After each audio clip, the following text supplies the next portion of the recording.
হায়াত। হযরতে জিবরাইল আলাইহিস সালাম জমিনের উপরে ডানা মারবে, জমিনটা দুচির হয়ে যাবে, দেখতে লাগবে আল্লাহ নবী সিজদায় পড়ে গিয়ে চোখের পানি ছেড়ে দিয়ে আল্লাহ নবী কাঁদতেছেন। হযরতে জিবরাইল আলাইহিস সালাম আমার নবী পাককে সালাম দেবে, নবী পাক সালামের জবাব দিয়ে মাথা তুলবে। ও হযরতে জিবরাইল, কি ব্যাপার, বিচার কি হয়ে গেছে নাকি? তুমি আমার কাছে এসেছো, কি ব্যাপার? কিয়ামত কি হয়ে গেছে? ময়দানে মাশর কি হয়ে গেছে? বিচার কি হয়ে গেছে? হযরতে জিবরাইল আলাইহিস সালাম বলবে, ইয়া রাসূলুল্লাহ, হাবিবাল্লাহ, আপনি আপনার উম্মত উম্মতিদেরকে এত ভালোবাসেন, কিন্তু উম্মত উম্মতি আপনাকে ভুলিয়ে থাকতো। ইয়া রাসূলুল্লাহ, হাবিবাল্লাহ, উম্মত উম্মতি আপনাকে স্মরণ করতো না, উম্মত উম্মতি আপনার সুন্নতে জীবন কাটাতো না, উম্মত উম্মতি আপনার দ্বীনের পক্ষে কাজ করতো না। উপরন্তু এমন উম্মত উম্মতি ছিল যারা আপনার দ্বীনের দুশমনদের সঙ্গে হাত মিলিয়ে দ্বীনের বড় ক্ষতির কারণ হয়েছে। ইয়া রাসূলুল্লাহ, হাবিবাল্লাহ, আপনি সেই উম্মত উম্মতিদেরকে এখনো ভুলেননি, কাঁদতেছে। আল্লাহ নবী বলেছিলেন, জিবরাইল রে, আল্লাহ নবী বলবেন, জিবরাইল রে, আমি রাসূলুল্লাহ আমার উম্মত উম্মতিদের বড়ই ভালোবাসি। এই নওজওয়ানেরা, আল্লাহ নবী বলবেন, জিবরাইল বলো হিসাব হয়ে গেছে নাকি? হযরত জিবরাইল আলাইহিস সালাম বলবে, না ইয়া রাসূলুল্লাহ, আল্লাহ পাক আপনাকে আগে উঠাতে বলেছে, আমার রাসূলুল্লাহ উঠবেন। এই যুবকেরা ময়দানে মাশরে হাজির হবে, আমার নবী পাকের নূরের মাথা মোবারকে আল্লাহ পাক শাফাআতের তাজ পরিয়ে দেবে। আহলে সুন্নাত ওয়াল জামাতের আকীদা, নবী শাফাআতুন নবী। জোরে বলুন সুবহানাল্লাহ। বলুন নবী শাফাআতুন নবী। জবান খুলে বলুন নবী। যারা আমাদের ভেতর থেকে ক্ষতি করছে, ঈমান লুটছে, তাদের আকীদা নবী শাফাআত করতে পারবে না। বলুন নাউযুবিল্লাহ। তাহলে আমাদের থেকে নবীকে কিভাবে সরাচ্ছে? যদি কোন যুবকের দিলে আকীদা হয় নবী শাফাআত করতে পারবে না, তাহলে তার প্রেম কেন থাকবে নবীর উপরে? আর যখন যুবকের দিলে আকীদা হবে, কিয়ামতের কঠিন দিনে আমার বাপ আমার হবে না, মা আমার হবে না, কেউ হবে না, হুজুর আমায় বাঁচাবে। জোরে বলুন সুবহানাল্লাহ। তার মহব্বত বাড়বে না কমবে? তাহলে আমাদেরকে কিভাবে হুজুর থেকে সরাচ্ছে? কেন এই মহব্বত কমাচ্ছে? একটাই কারণ, ঈমান যাতে চলে যায়। আর ঈমান চলে গেলে 1 কোটি মরা মানুষ দ্বারা কোনো উপকার লাগবে? 1 লক্ষ কোটি বেঈমানের দ্বারা কোনো কাজে লাগে না। কথা বুঝে আসছে? আমাদেরকে বেঈমান করতে চাইছে। বাবেরা, নওজওয়ানেরা, তরুণেরা ময়দানে মাশরের কথা বেশি বেশি করে চিন্তা করে। এ নওজওয়ান তরুণেরা, আল্লাহ পাক কোরআনের মধ্যে জানিয়েছেন, ওয়াল তানজুরু নাফসুম মা কদ্দামাত লিগাদ, প্রতিটা নফসের উচিত পরকাল নিয়ে বেশি বেশি করে চিন্তা করা। সাহাবা হুজুররা জিজ্ঞাসা করলে, ইয়া রাসূলুল্লাহ, হাবিবাল্লাহ, ময়দানে মাশরটা কেমন হবে? আল্লাহ নবী বলে দিলে, মাথার একটু ইখতিলাফ, এক হাত উপরে আল্লাহ সূর্যকে নামিয়ে দেবে, সূর্যে 12 গুণ তাপ আল্লাহ বাড়িয়ে দেবে। ওই দিন সূর্যের এত তাপ হবে, ওই তাপে লোহা যেমন আগুনে দিলে লাল হয়ে যায়, জমিনটা এরকম লাল হয়ে যাবে। ওই জমিনে মানুষ দাঁড়াতে পারবে না। এমনও বাপ পাওয়া যাবে, নিজের ছেলেকে জমিনে শুইয়ে দিয়ে তার বুকের উপরে পা দিয়ে দাঁড়িয়ে যাবে। এমনও ছেলে পাওয়া যাবে, নিজের বাপকে জমিনে শুইয়ে দিয়ে তার বুকের উপরে পা দিয়ে দাঁড়িয়ে যাবে। এমনও মেয়ে পাওয়া যাবে, তার মাকে জমিনে শুইয়ে দেবে, এমনও মা পাওয়া যাবে তার মেয়েকে জমিনে শুইয়ে দেবে। এক কথায় যার উপরে যা জোর চলবে তাকে জমিনে শুইয়ে দিয়ে তার বুকের উপরে পা দিয়ে দাঁড়িয়ে যাবে। কেন জমিন লোহা যেমন পুরে পুরে লাল হয়ে যায়, এই সূর্যে তাপেতে জমিন লাল হয়ে গেছে, এই জমিনে মানুষ দাঁড়াতে পারবে না। এ যুবকেরা, বাপেরা, মায়েরা, বোনেরা, ওই দিনটা তোমার কি আমার কি হবে?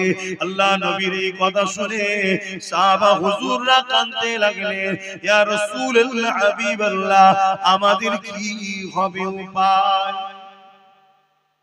ভাব, আমরা এইগুলো বুঝাই কেন? শুধরাই যেতে আমার ভাইরা, হালকা বয়সে ভুল ভ্রান্তি একটু হয়ে যায়, কিন্তু আখিরাত ভুলে গেলে হবে না। মৃত্যু কত তোমার আমার আশপাশের মানুষ সব এসেছিল, এক এক করে সব চলে গেছে।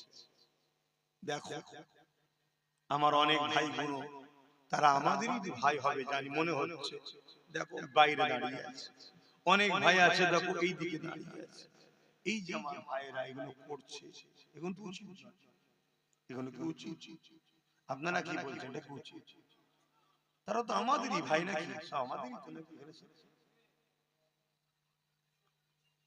তাহলে এগুলো তো বুঝতে হবে যে যাই একটু বসি, এখানে বসলে গুনাহ মাফ হয়, কিন্তু হাই নসিব যদি আল্লাহ না চায় হয় না, এটাও ঠিক কথা। আল্লাহ যদি না চায় হয় হয়। এ নওজোয়ান তরুণেরা, আল্লাহ নবী সাহাবাদেরকে বললেন, কিয়ামতের দিনে আল্লাহ জিবরাইল আলাইহিস সালামকে বলবে, ও জিবরাইল, আমার জাহান্নামকে নিয়ে এসে আমার আরশের বাপাশে বেঁধে দাও। ৭০,০০০ জিনজিল দিয়ে জাহান্নামকে বাঁধা হবে। এক একটা জিনজিলে ৭০,০০০ করে ফেরেশতা ধরে রাখবে, তথাপিও জাহান্নামকে ধরে রাখতে পারবে না। জাহান্নাম লম্বা লম্বা জিহ্বা বার করে গুনাহগারদেরকে ধরতে যাবে। এই দিনটা তো কঠিন দিন হবে। এ যুবকেরা, এই দিন কতদিন হবে?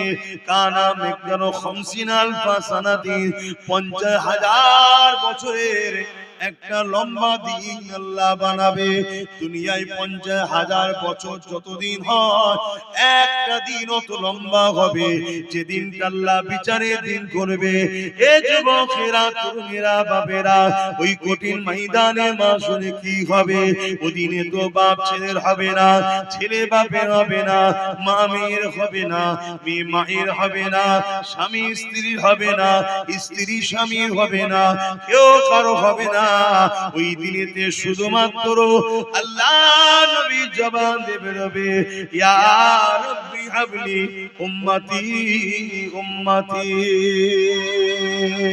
আরো জোরে বলুন সুবহান। কত ভালোবাসে সেই রাসূলের জন্য আমরা কি করলাম বলেন? তার যে কষ্টের মেহনতের ইসলাম রেখে গেল, যে ইসলামকে প্রচার করতে গিয়ে আল্লাহর নবী কত মার খেলেন, কত কষ্ট পেলেন। আজকে সেই ইসলামকে চতুর্দিক দিয়ে মিটাবার প্ল্যান চলছে। আমরা কি করছি? আমরা ইসলামের কোন কাজে লাগলাম? একটু ভাবতে হবে, একটুখানি চিন্তা করতে হবে, তবেই তো আমাদের মধ্যে পরিবর্তন আসবে। শুধু ওয়াজ হবে, শুনবেন, চলে যাবেন। ওয়াজ শুধু শোনার জিনিস নয়, ওয়াজ তো আবু বকর সিদ্দিকও শুনেছে, আবু জেহেলও শুনেছে। আবু বকর সিদ্দিক হয়েছে, দুনিয়া থেকে জান্নাতের সার্টিফিকেটও পেয়েছে। জোরে বলুন সুবহানাল্লাহ।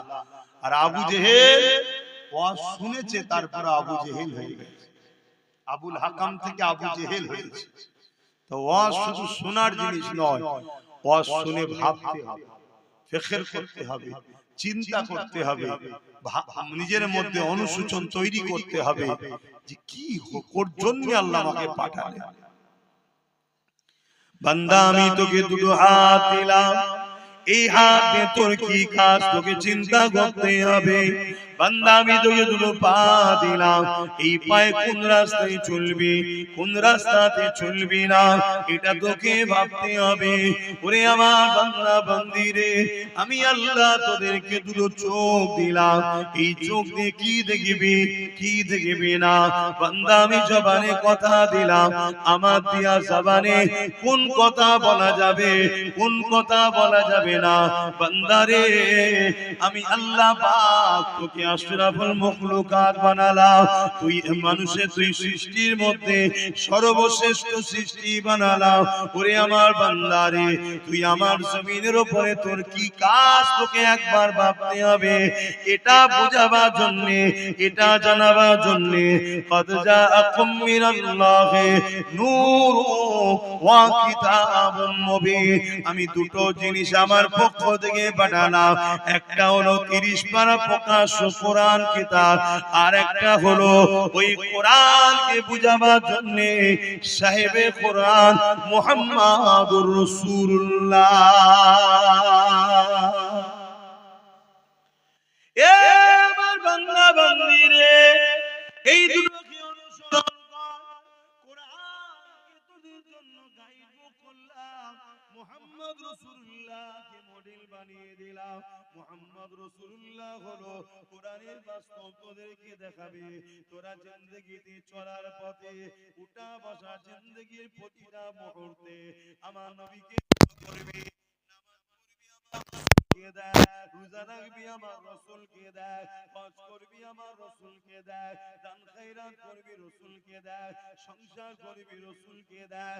তোদের ধর্ম নীতি আমার রাসূলুল্লাহর হুকুম অনুযায়ী হবে, তোদের সমাজ নীতি আমার নবী যেভাবে করেছে এইভাবে করবি, তোদের প্রতিবেশী নীতি আমার নবী যেভাবে করেছে করবি, তোদের এডুকেশন নীতি আমি নবী যেভাবে শিখিয়েছে এইভাবে করবি। ওরে আমার বান্দা বান্দি রে, তোদের অর্থনীতি তোদের রাজনীতি তোদের রাষ্ট্রনীতি তোদের মানবতা নীতি সব কিছুটা আমার রাসূলুল্লাহকে অনুসরণ করে করবি। কেননা মাআতাকুমুর রাসূল ফাখুযুহু ওয়া মা নাআকুম আনহু ফান্তাহু, আমার নবীর হ্যাঁ হ্যাঁ বল, আমার নবী নাই না বল, আমার নবী যা আদেশ করেছে মেনে নে, আমার নবী যা নিষেধ করেছে ছেড়ে দে, তাহলে তোরা কামিয়াবি হয়ে যাবি। এই কঠিন দিনে তাদের কোনো চিন্তা হবে না, কেননা তাদের জন্য রয়েছে আমি আল্লাহ আমার আরশের ছায়া।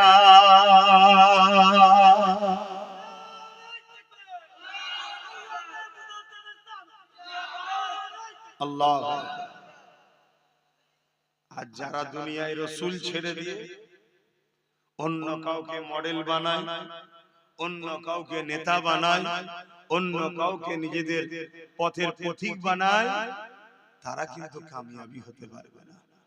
উলামাদেরকে আমরা ভালোবাসবো, পীরকে ভালোবাসবো, আলেমকে ভালোবাসবো, ইমামকে ভালোবাসবো, উদ্দেশ্য একটাই, পীর আলেম উলামা মুফতি যেই হোক যদি আমাকে রাসূলের সঙ্গে জুড়তে চায় তবে তাকে ভালোবাসবো, উদ্দেশ্য থাকবে রাসূল। আর যদি রাসূলের সঙ্গে না জোড়ে সে উলামা দাবিদার হতে পারে, মুফতি দাবিদার হতে পারে, পীর দাবিদার হতে পারে, তাকে মানা যাবে না। কথা শুনছেন? যে আমাদেরকে রাসূল চিনাবে, রাসূলের সঙ্গে জুড়াবে, রাসূলের রাস্তা দেখাবে, সেই হলো আমাদের সবকিছু। তাকে আমরা সম্মান করব, প্যার করব, আদর করব, উস্তাদের মর্যাদা দেব, মাথায় করে ঘুরব। কেন? আল উলামাউ ওয়ারাসাতুল আম্বিয়া, এরা রাসূলের ওয়ারিস, এদেরকে ভালোবাসলে আল্লাহ ও রাসূল খুশি হবে। জোরে বলুন সুবহানাল্লাহ। কিন্তু কারো কথা আমরা মানব না, আমরা কথা মানব কালামুল্লাহ আর হাবিবুল্লাহ। জোরে বলুন সুবহানাল্লাহ। বাপেরা, নওজওয়ানেরা, তরুণেরা, এ নবী পাকে প্রেমিকেরা, আখরি জামানা আল্লাহ নবী জানিয়ে দিলেন মসজিদ ভর্তি নামাজি থাকবে, একজন ঈমানদার থাকবে না। যার ঈমান নেই তার নামাজের তো কোনো কাজে লাগবে না। আল্লাহ নবী জানিয়ে দিলেন আখরি জামানাতে হাতে তালুতে আগুন রাখা থেকেও ঈমান বাঁচানো বড় কষ্টকর হয়ে যাবে। এটা সেই সময় হয়ে গেছে চারিদিক থেকে আমাদের ঘরে আল্লাহ ও রাসূল থেকে সরাবার পরিকল্পনা করছে। কেউ আমাদেরকে গান দিয়ে ডাকছে, কেউ আমাদেরকে ফাংশন দিয়ে ডাকছে, কেউ আমাদেরকে মেলা দিয়ে ডাকছে, কেউ আমাদেরকে জুয়া দিয়ে ডাকছে, কেউ আমাদেরকে নাচ দিয়ে ডাকছে, কেউ আমাদেরকে শরাবের দোকান খুলে ডাকছে। এই যুবকেরা, তরুণেরা, আবার কেউ আমাদেরকে দাড়ি টুপি কোরআনের মাহফিলের নামে ডেকে নিয়ে গিয়ে আমার রাসূলুল্লাহর আদব মর্যাদাকে খাটো করে দিয়ে আমাদের ঘরে রাসূল থেকে দূরে সরিয়ে দেওয়ার পরিকল্পনা করছে। এরকম একটা কঠিন সময়, এই জন্য আল্লাহ রাসূল বললেন হাতে তালুতে আগুন রাখা থেকেও ঈমান বাঁচানো বড় কষ্টকর হবে। সেটা এই সময় এসে গেছে। তাই বলে দিয়ে যায় আল্লাহ রাসূলকে মহব্বত করে, আল্লাহ নবীকে প্যার করে, যে নবী আমার সারাটা জীবন তোমার আমার জন্য কেঁদেছে, আজও কাঁদছে। কিয়ামতের এই কঠিন দিনেতে যখন নামন করে জাহান্নাম লম্বা লম্বা শিকাবার করে গুনাহগারদের ধরতে যাবে, ওই সময় জিবরাইল আলাইহিস সালাম ঘোষণা দেবে আল্লাহর জাহান্নাম উম্মতে মুহাম্মাদির দিকে তেরে তেরে যাচ্ছে। ওই সময়টা আমার আল্লাহ রাসূলের কানে এই আওয়াজটা যখন চলে যাবে, নবী আমার আল্লাহর আরশে আজিমের উপরে মাকামে সম্মানে সিংহাসনে বসে শাফাআতের তাজ পরে বসে থাকবে। এই কথা যখনই রাসূলুল্লাহর কানে যাবে, নবী আমার ওখান থেকে নেবে মাকামে মাহমুদ বলে একটা জায়গা আছে, ওই জায়গাতে সিজদায় পড়ে যাবে, চোখের পানি ফেলে কাঁদতে থাকবে। এত তারিফ প্রশংসা আল্লাহর করবে, ইতিপূর্বে আল্লাহ তারিফ প্রশংসা এত কেউ করতে পারেনি। আমার নবী পাকের তারিফ প্রশংসা শুনে আল্লাহ পাকের জালাল, আল্লাহ পাকের রহমতে দুনিয়ায় জোশ মেরে উঠবে। আমার আল্লাহ বলবে আমার হাবিব সারা জীবন উম্মত উম্মতি করে কেঁদেছে, আজকে দিনে আপনি আর কাঁদবেন না। আমি আল্লাহ ওয়াদা করেছিলাম ওয়ালা সাওফা ইউতিকা রাব্বুকা ফাতারদা, যত চিরে আপনাকে এত দিয়া দেব যতক্ষণ পর্যন্ত আপনি খুশি না হবেন, আপনার দোয়া আজকে আমি আল্লাহ কবুল করব। আরো জোরে বলুন সুবহান। আশা করা যায় আমার নবীকে আল্লাহ এত ভালোবাসে, গুনার পাহাড় দিয়েও যদি কোনো উম্মত ওঠে, আশা করা যায় কিয়ামতের দিন নবীর খাতিরে সে জান্নাত চলে যাবে। বলুন ইনশাআল্লাহ, বলুন ইনশাআল্লাহ। কিন্তু ওই উম্মত গুলোকে দেখে বড় আফসোস লাগে যারা নবীর দ্বীনকে মিটাচ্ছে। আজ আমার উম্মত ভাইরা আছে দ্বীন মিটাচ্ছে, গান শোনা দ্বীন মিটানো নয়, নিজেকে মিটাচ্ছে। কিন্তু গানের আড্ডা তৈরি করা, মুসলমানের ছেলে মেলা দেয়, মুসলমানের ছেলে জুয়ার আড্ডা দেয়, মুসলমানের ছেলে ফাংশনের নেতৃত্ব দেয়, তার মানে কি পাপের আখড়া তৈরি করলো। এটা ইসলামকে মিটানোর সমান পাপ। শুনছো আমার ভাইরা? এই কথাগুলো বলা দরকার আছে না? হতে পারে আমার সেই সকল ভাইদের কানে যেতে যেতে আল্লাহ চাইলে একদিন তাকে হিদায়াত হয়ে যেতে পারে। আর যদি পরিবর্তন হয়ে যে মেলা ফাংশন গান বন্ধ করে দেয়, তাহলে সে ভাইটা তো বেঁচে যাবে। গুনাহ করে ফেলেছে, আশা করা যাচ্ছে আল্লাহ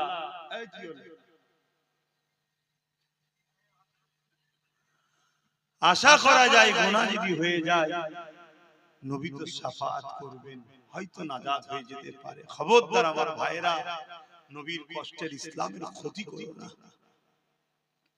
আল্লাহ নবী জীবনে কত কষ্ট হয়েছে, এ নওজওয়ানেরা, আল্লাহ নবী জীবনে এমনও দিন গেছে নবী আমার সিজদায় পড়ে রয়েছে, মক্কার জালিম বেঈমানেরা আমার নবী পাকের পিঠের উপরে পচা ভুঁড়ি দুম্বার ভুঁড়ি চাপিয়ে দিয়েছে। আল্লাহ নবী সিজদা থেকে মাথা তুলতে পারছে না, একদিকে দুর্গন্ধ আর একদিকে ভারী, এই পচা দুম্বার ভুঁড়ি নিয়ে নবী আমার সিজদায় পড়ে গিয়ে সুবহান রাব্বিল আলা তাসবিহ পড়ে যাচ্ছে।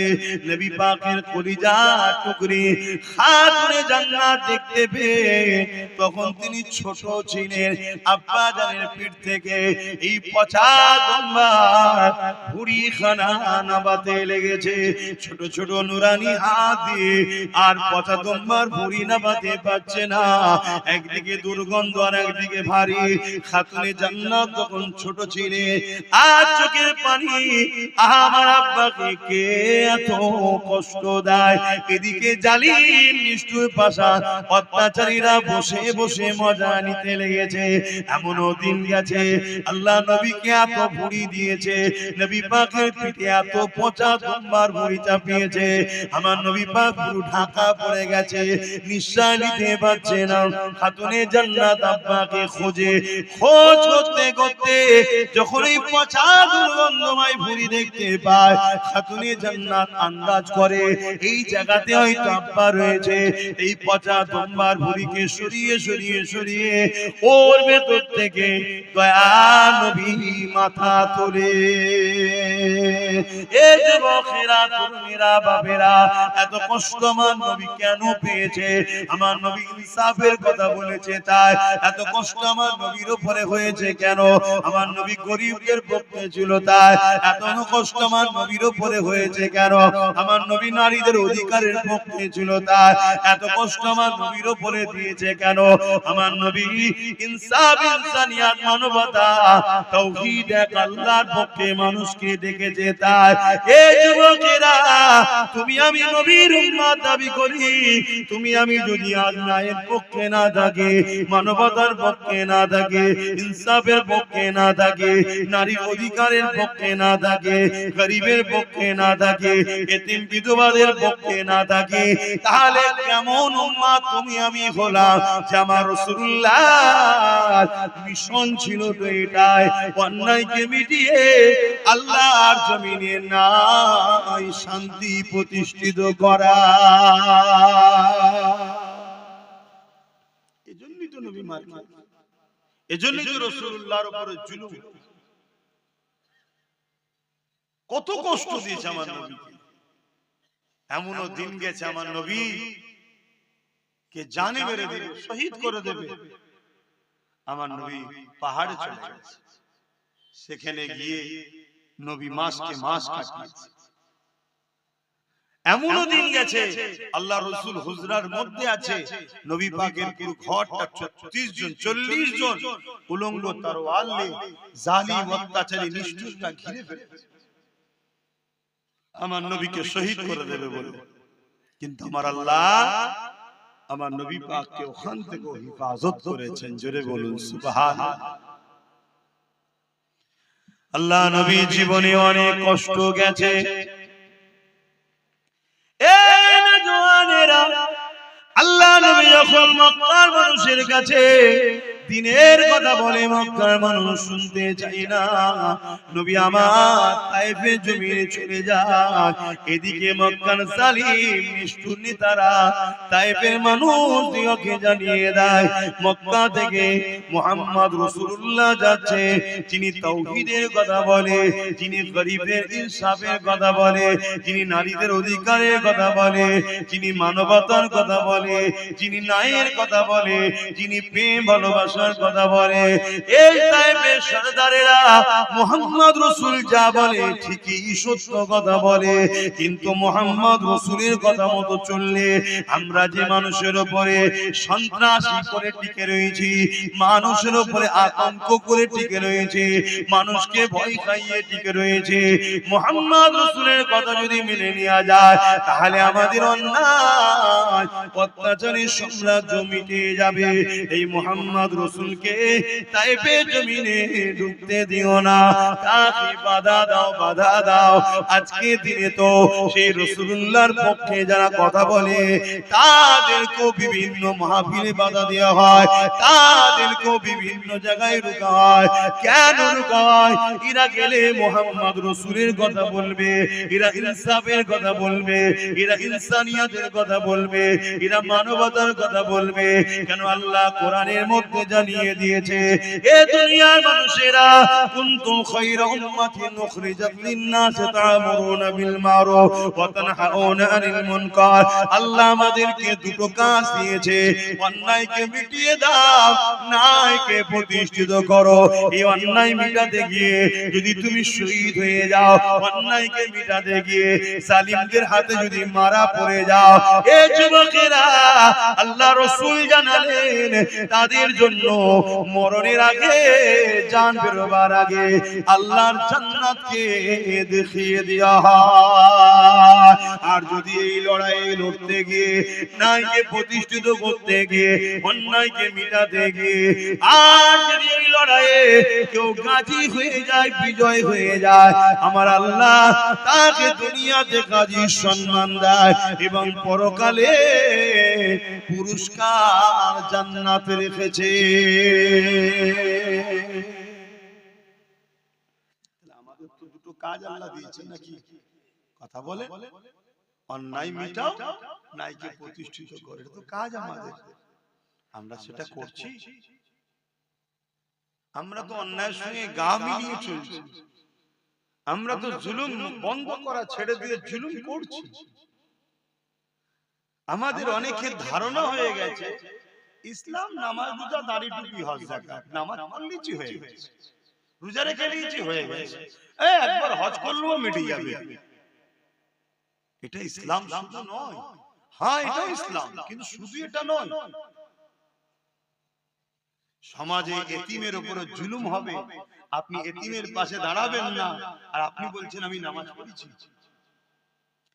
সমাজে বিধবার উপরে অত্যাচার হবে, আপনি তার পাশে দাঁড়াবেন না, আপনি বলছেন আমি রোজা রেখেছি।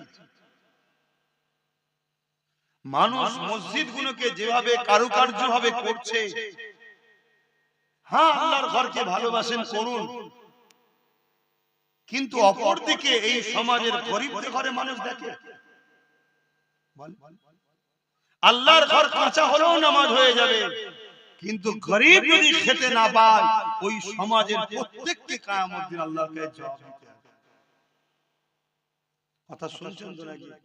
হ্যাঁ, আপনি প্রতিবেশী, আপনার প্রতিবেশীর খোঁজ নিতে হবে না? এটা কি ইসলাম না? কিয়ামতের দিন অনেক লোককে আল্লাহ ধরবে, তুমি কোথায় যেতে চাও? সে বলবে আল্লাহ আমি নামাজ, রোজা, হজ, যাকাত করেছি, আমি জান্নাতে যেতে চাই। আমার আল্লাহ তখন বলবে, আবু দাউদ শরীফের হাদিস, দুনিয়ায় যখন আমি ভুখা ছিলাম, ক্ষুধার্ত ছিলাম, তুমি কি তখন আমায় খেতে দিয়েছিলে? বান্দা তো অবাক হয়ে যাবে কিয়ামতের দিন, আল্লাহ আপনি তো আল্লাহুস সামাদ, কারো মুখাপেক্ষী নাই, ক্ষুধার্তর তো মুখাপেক্ষী আপনি নন, তাহলে আপনাকে কেন খেতে দিতে হবে? আমার আল্লাহ বলবেন, তোমার গ্রামে অমুক ঘর, অমুক গরিব, অমুক এতিম, সে তো ক্ষুধার্ত ছিল, সেটা কি আমার নয়? ওকে যদি দিতে আমাকে দেয়া হতো, ওকে দিওনি, আমাকে দিওনি, আমি তোমায় আজ জান্নাত দেব না। আজকে বলুন, গরিবদের পাশে কেউ আছে? বলেন, আমার কথা বলেন, গরিবদের কেউ দেখে? এটা কি ইসলাম নয়? আল্লাহ নবী বসে আছেন, এক ইহুদি আসলো, আল্লাহ নবীকে জিজ্ঞাসা করলো, ইয়া রাসূলুল্লাহ, হাবিবাল্লাহ, ইসলামের সবথেকে ভালো কাজ কোনটা? আল্লাহ নবী নামাজের কথা বলেনি, রোজার কথা বলেনি, হজের কথা বলেনি, দাড়ি টুপির কথা বলেনি, জুব্বা পাগড়ির কথা বলেনি, মসজিদ মাদ্রাসা বানানোর কথা বলেনি। আল্লাহ নবী বলেছিলেন, ইসলামে সবথেকে ভালো কাজ হলো ক্ষুধার্ত মানুষকে খানা খাওয়ানো।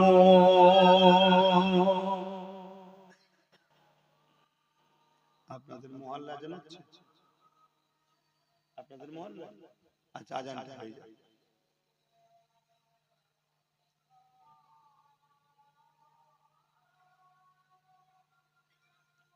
খুব ঠান্ডা এই এলাকাটা।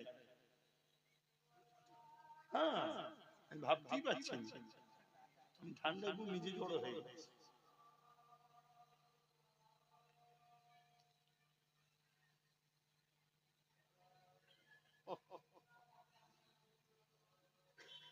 সাল্লাল্লাহু আলাইহি ওয়াসাল্লাম।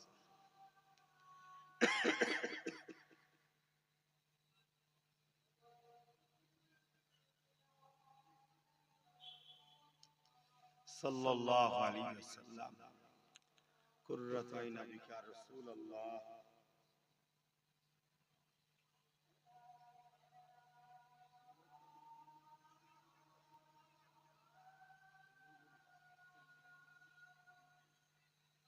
لا حول ولا قوة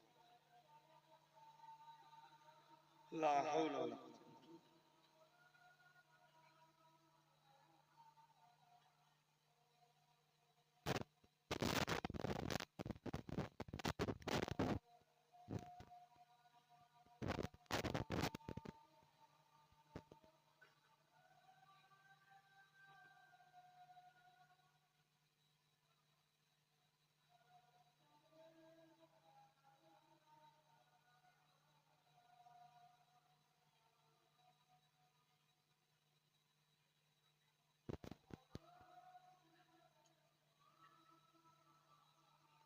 الله الله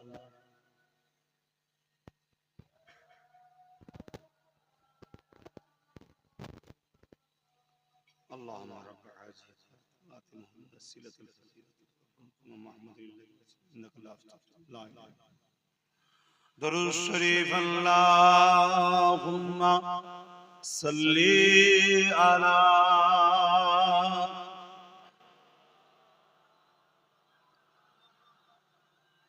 وعلى آله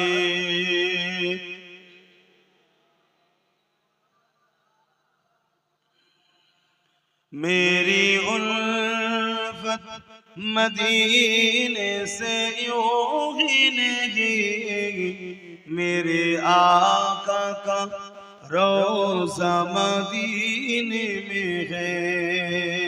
मैं मदीने की जानिब न कैसे खींचूं, मैं मदीने की जानिब न कैसे खींचूं, मेरा दीनो दुनिया मदीने में है।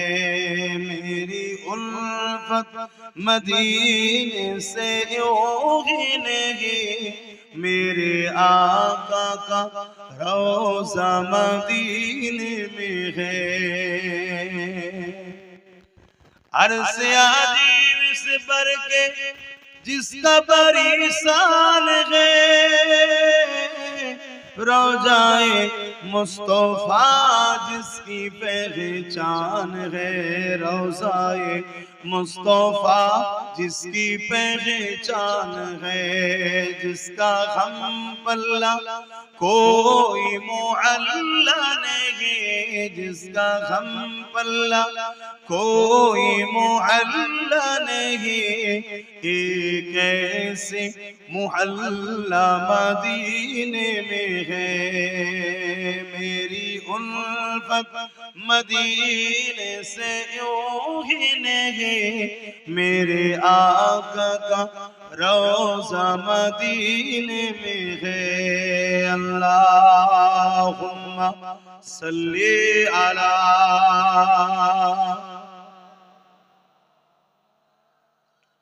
জোরে জোরে পড়েন, আপনাদের দেখে তো আমারও ঘুম পাচ্ছে।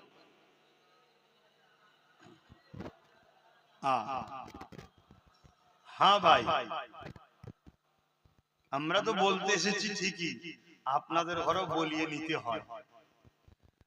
আমরা বলতে এসেছি ঠিকই, কিন্তু আপনাদের ঘরেও বলিয়ে নিবার সহযোগিতা করতে হয়। এত যদি ঝিমিয়ে যান তাহলে আমাদেরও তো অবস্থা খারাপ হয়ে যাবে। তাহলে ইসলাম সব থেকে ভালো কাজ হলো ক্ষুধার্ত মানুষকে খানা খাওয়ানো। জোরে বলুন সুবহানাল্লাহ। আল্লাহ নবী বলছেন কেউ যদি এতিমের মাথায় হাত বোলায় সেজন্য আমি রাসূলুল্লাহ আমার মাথায় হাত বোলালো। জোরে বলুন সুবহানাল্লাহ। কেউ যদি এতিমের পরনের কাপড় দেয় সেজন্য আমি রাসূলুল্লাহ আমাকে কাপড় দিল। কেউ যদি এতিমের পিপাসা মিটায় আমি রাসূল তার ময়দানে মাশরে আবে কাউসারের পানি দিয়ে পিপাসা মিটাবো। জোরে বলুন সুবহানাল্লাহ। আজকে এতিমদের অবস্থা কি? এই কঠিন ঠান্ডায় রাস্তাঘাটে ফুটপাতে দেখা যায় না হাজার হাজার বাচ্চা এতিমরা কত কষ্টে কাটাচ্ছে তারা। আজ আমাদের আছে আমরা জড়িয়ে একটু গরম হয়ে যাচ্ছে, কিন্তু গরিব এতিমদের কি হয় এগুলো ভাবতে হবে। এটাই দরদ, মানুষের উপর দয়া মায়া থাকা দরকার। আল্লাহ পাকের এক বান্দি ছিলেন যে সমাজে নোংরা কাজ করে বেড়াতো মেয়েটা, কিন্তু একদিন পাপ কাজ করে ফিরছে আর দেখছি একটা কুকুর একটা কুয়া, দেখবেন কুয়ার উপরটা ঘিরা থাকে যাতে কেউ না পড়ে যায়, ওর উপরে উঠছে আর নামছে, পানি তো পান করতে পারছে না, পিপাসা লেগেছে। আল্লাহর এই বান্দিটা দেখে মনে দয়া হয়েছে যে বান্দি কত পাপ রাস্তায় ছিল, তাকে পানি পান করিয়েছে। কুকুরটাকে দু কদম যেতে না যেতে গায়েবী আওয়াজ এসেছে, তুমি এমন একটা ভালো কাজ করলে, তুমি এই মুহূর্তে তওবা করো, আমি তোমার গুনাহ মাফ করে দিতে চাই। জোরে বলুন সুবহানাল্লাহ। সে তওবা করেছে, আল্লাহ তাকে মাফ করে দিয়েছে। তাহলে বলো আমাদের জীবনে ভুল হতে পারে, একটা অবলা পশুকে যদি ভালোবাসে আল্লাহ তার মাগফিরাত দেয়। আমরা আল্লাহ শ্রেষ্ঠ মখলুক মানুষ, সে অন্য ধর্মেরও হতে পারে, হিন্দু হতে পারে, খ্রিস্টান, মতুয়া, আদিবাসী হতে পারে, গরিব যদি হয়, আর আমার কওমের ভাইদের মধ্যেও তো প্রচুর গরিব আছে, তার পাশে যদি দাঁড়ায় আল্লাহ কি আমাদের উপর দয়া করবে না? আল্লাহ নবীর ঘরে শিক্ষা কেমন ছিলেন দেখেন।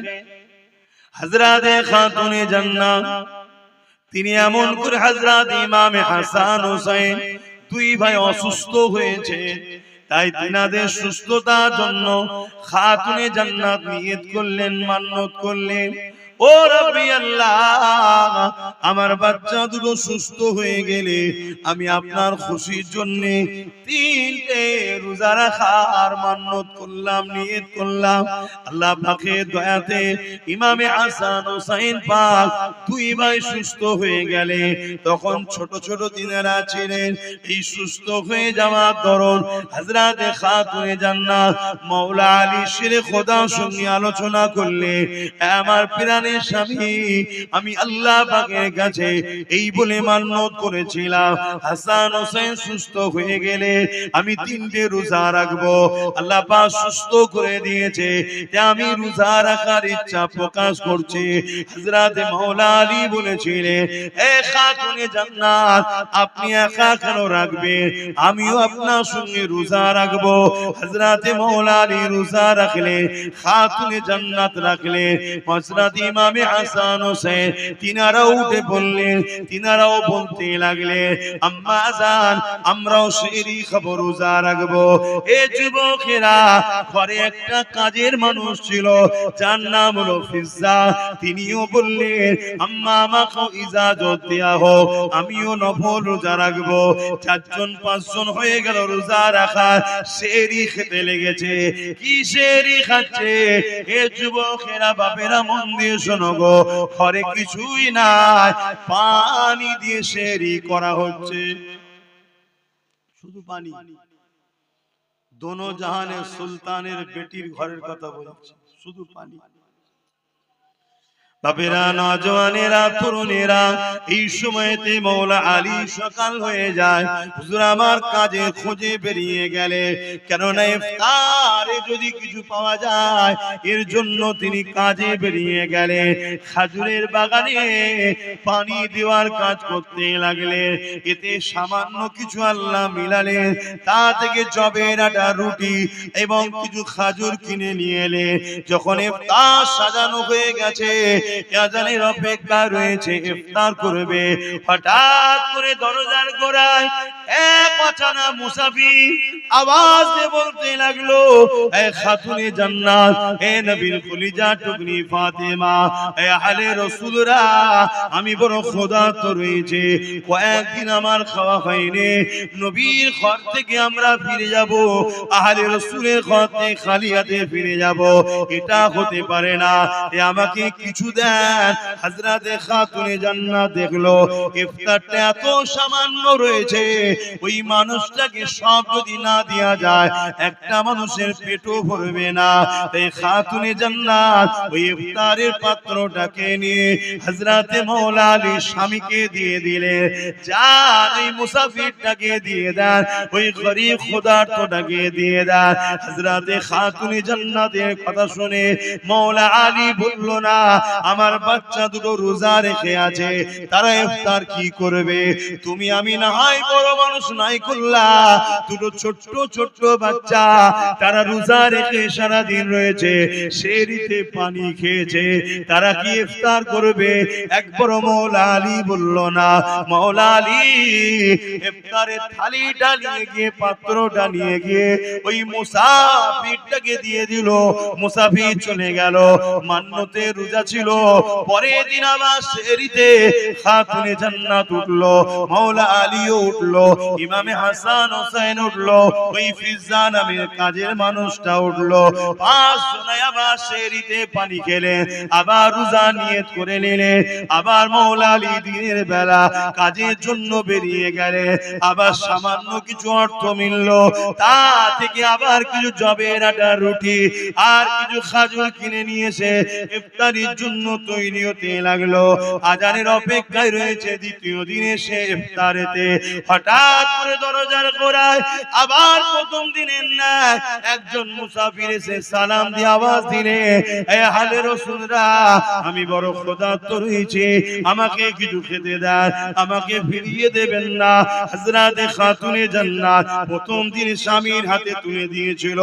মায়ের নকশা কদমে চলে বাচ্চারা, এই জন্য বলা হয় বাচ্চাদের প্রথম শিক্ষিকা হলো মা।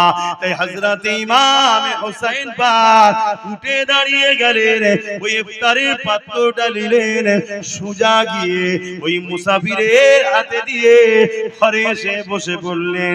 যে আযান দিল, পানি দিয়ে ইফতারটা করে নিল। এ যুবকেরা, তরুণেরা, দ্বিতীয় দুটো রোজা রাখা হয়ে গেল। তৃতীয় দিনে সেহরিতে আবার খাতুনে জান্নাত উঠলো, মাওলা আলী উঠলো, ইমাম হাসান হোসেন উঠলো, ফিজ্জা নামে মানুষটা উঠলো, ফিজ্জা নামে কাজের মহিলাটা উঠলো। এমন করে সেহরিতে আবার পানি খেলেন, তিন রোজা নিয়ত করে নিলেন। তিন দিনের দিনে মাওলা আলী তিনি আবার কাজে বেরোলেন। একভাবে পানি ছাড়া অন্য কিছু যার পেটে পড়েনি জিনার, তিনি বড় দুর্বল হয়ে গেলেন। তিন দিনে তিনি বড় কষ্ট করে কাজ করে সামান্য কিছু আবার অর্থ পেলে, তা দ্বারা জবের আটা, রুটি আবার খাজুর নিয়ে ঘরে ফিরলেন। তিন দিনের শরীর চলছে না। আমার নওজওয়ানেরা, নিজের দিকে তাকাও আর নবীর বংশের দিকে তাকাও। খানদানে রাসূল, আওলাদে রাসূল, নবীর কলিজা টুকরি খাতুনে জান্নাতের দিকে দেখো, ইমাম হাসান হোসেনের দিকে দেখো, মাওলা আলীর দিকে দেখো। পুরো কায়নাত জান্নাতের জন্য তৈরি হয়েছে, সেই ইমাম হাসান হোসেনের দিকে দেখো। তাদের জিন্দেগিটা কেমন ছিল আর আমার তোমার জিন্দেগি কেমন হচ্ছে। এত আল্লাহ শান্তি দিয়েছে, তাও আমরা ইসলাম থেকে দূরে সরে যাচ্ছি। আল্লাহ ছাড় দিয়েছে, ছেড়ে দেয়নি, আমাদেরকে ধরবে। এ নওজওয়ানেরা, তিন দিনের দিনও আগে দুদিনের মতো যখন ইফতার রেডি হয়ে গেছে, এক মুসাফির অজিনা এসে আওয়াজ দিতে লাগলেন, এ আহলে রাসূলরা, বড় ক্ষুধার্ত রয়েছি, কিছু দেন, ফিরিয়ে দেবেন না। প্রথম দিনে খাতুনে জান্নাত মাওলা আলীর হাতে দিয়ে পাঠিয়েছিল, দ্বিতীয় দিনে ইমাম হোসেন হাসান পাক নিজে আগিয়ে চলে গেছে, তৃতীয় দিনে ইমাম হোসেন পাক ছোট ভাই তিনি উঠে দাঁড়িয়ে গেলেন, ইফতারের পাত্রটা নিলেন, আগিয়ে গিয়ে মুসাফিরকে দিয়ে পানি পান করে ইফতারটা করে নিলেন। এ যুবকেরা, তরুণেরা, বাপেরা, আল্লাহ রাসূল ঘরে চলে এলেন ইশারাতে, এসে বলতে লেগেছে, মারে কি এমন কাজ তোমরা করেছো যার জন্য আল্লাহ বড় খুশি হয়ে গেছে। খাতুনে জান্নাত শুনিয়ে দিলেন, আল্লাহ নবী চোখ দিয়ে পানি বেরোতে লাগলো যে আমার পেটি দুনিয়ায় কি হালে রয়েছে, ইমাম হাসান হোসেন কি হালে রয়েছে, আমার জামাই মাওলা আলী কি হালে রয়েছে। কিন্তু নবী আমার ওখানেও হাত তুলে দোয়া চেয়ে বলেন, আল্লাহ আমার পেটির সংসারে তুমি রুজির বরকত দাও, আমার হাসান হোসেনের সংসারে বরকত দাও। নবী আমার ওটা দোয়া করেন, ওখানেও নবী আমার দোয়া করেছে, আল্লাহ পাক আমার উম্মত উম্মতিদের হিফাজত করে। আরো জোরে বলুন সুবহান। আজকে সেই উম্মত আমরা কি করছি বলুন? বললেই তো আব্বাস সিদ্দিকীকে সমালোচনা করছে, গালি দিচ্ছে, ফোনে হুমকি দিচ্ছে, কাঁচা কাঁচা গাল দিচ্ছে বাপ মা তুলে। কেন? আজ ইসলাম মিটে যাচ্ছে, কথা বলছি তাই। ইসলাম মিটে যাচ্ছে, কথা বলছি তাই। ভাবুন, আল্লাহ কিন্তু ছাড়বে না। কত কষ্ট করে তারা এই দিনের জন্য সবকিছু কুরবান করেছে, আর আজকে আমরা আরাম আয়েশের জিন্দেগি কাটিয়ে ইসলামকে ক্ষতি নিজেরাই করছি। আল্লাহ ছেড়ে দেবে না, এখনো সময় আছে, তওবা করেন, পরিবর্তন হন, ভাবেন গরিবকে কিভাবে ভালোবাসতে হয়। দেখুন, আরো এক তারিখের কথা, আম্মা জান, অসুবিধা হচ্ছে না তো ভাই? আপনাদের অসুবিধা হচ্ছে না তো? কেন আমার পরে তারপরে নামাজ হবে বললো।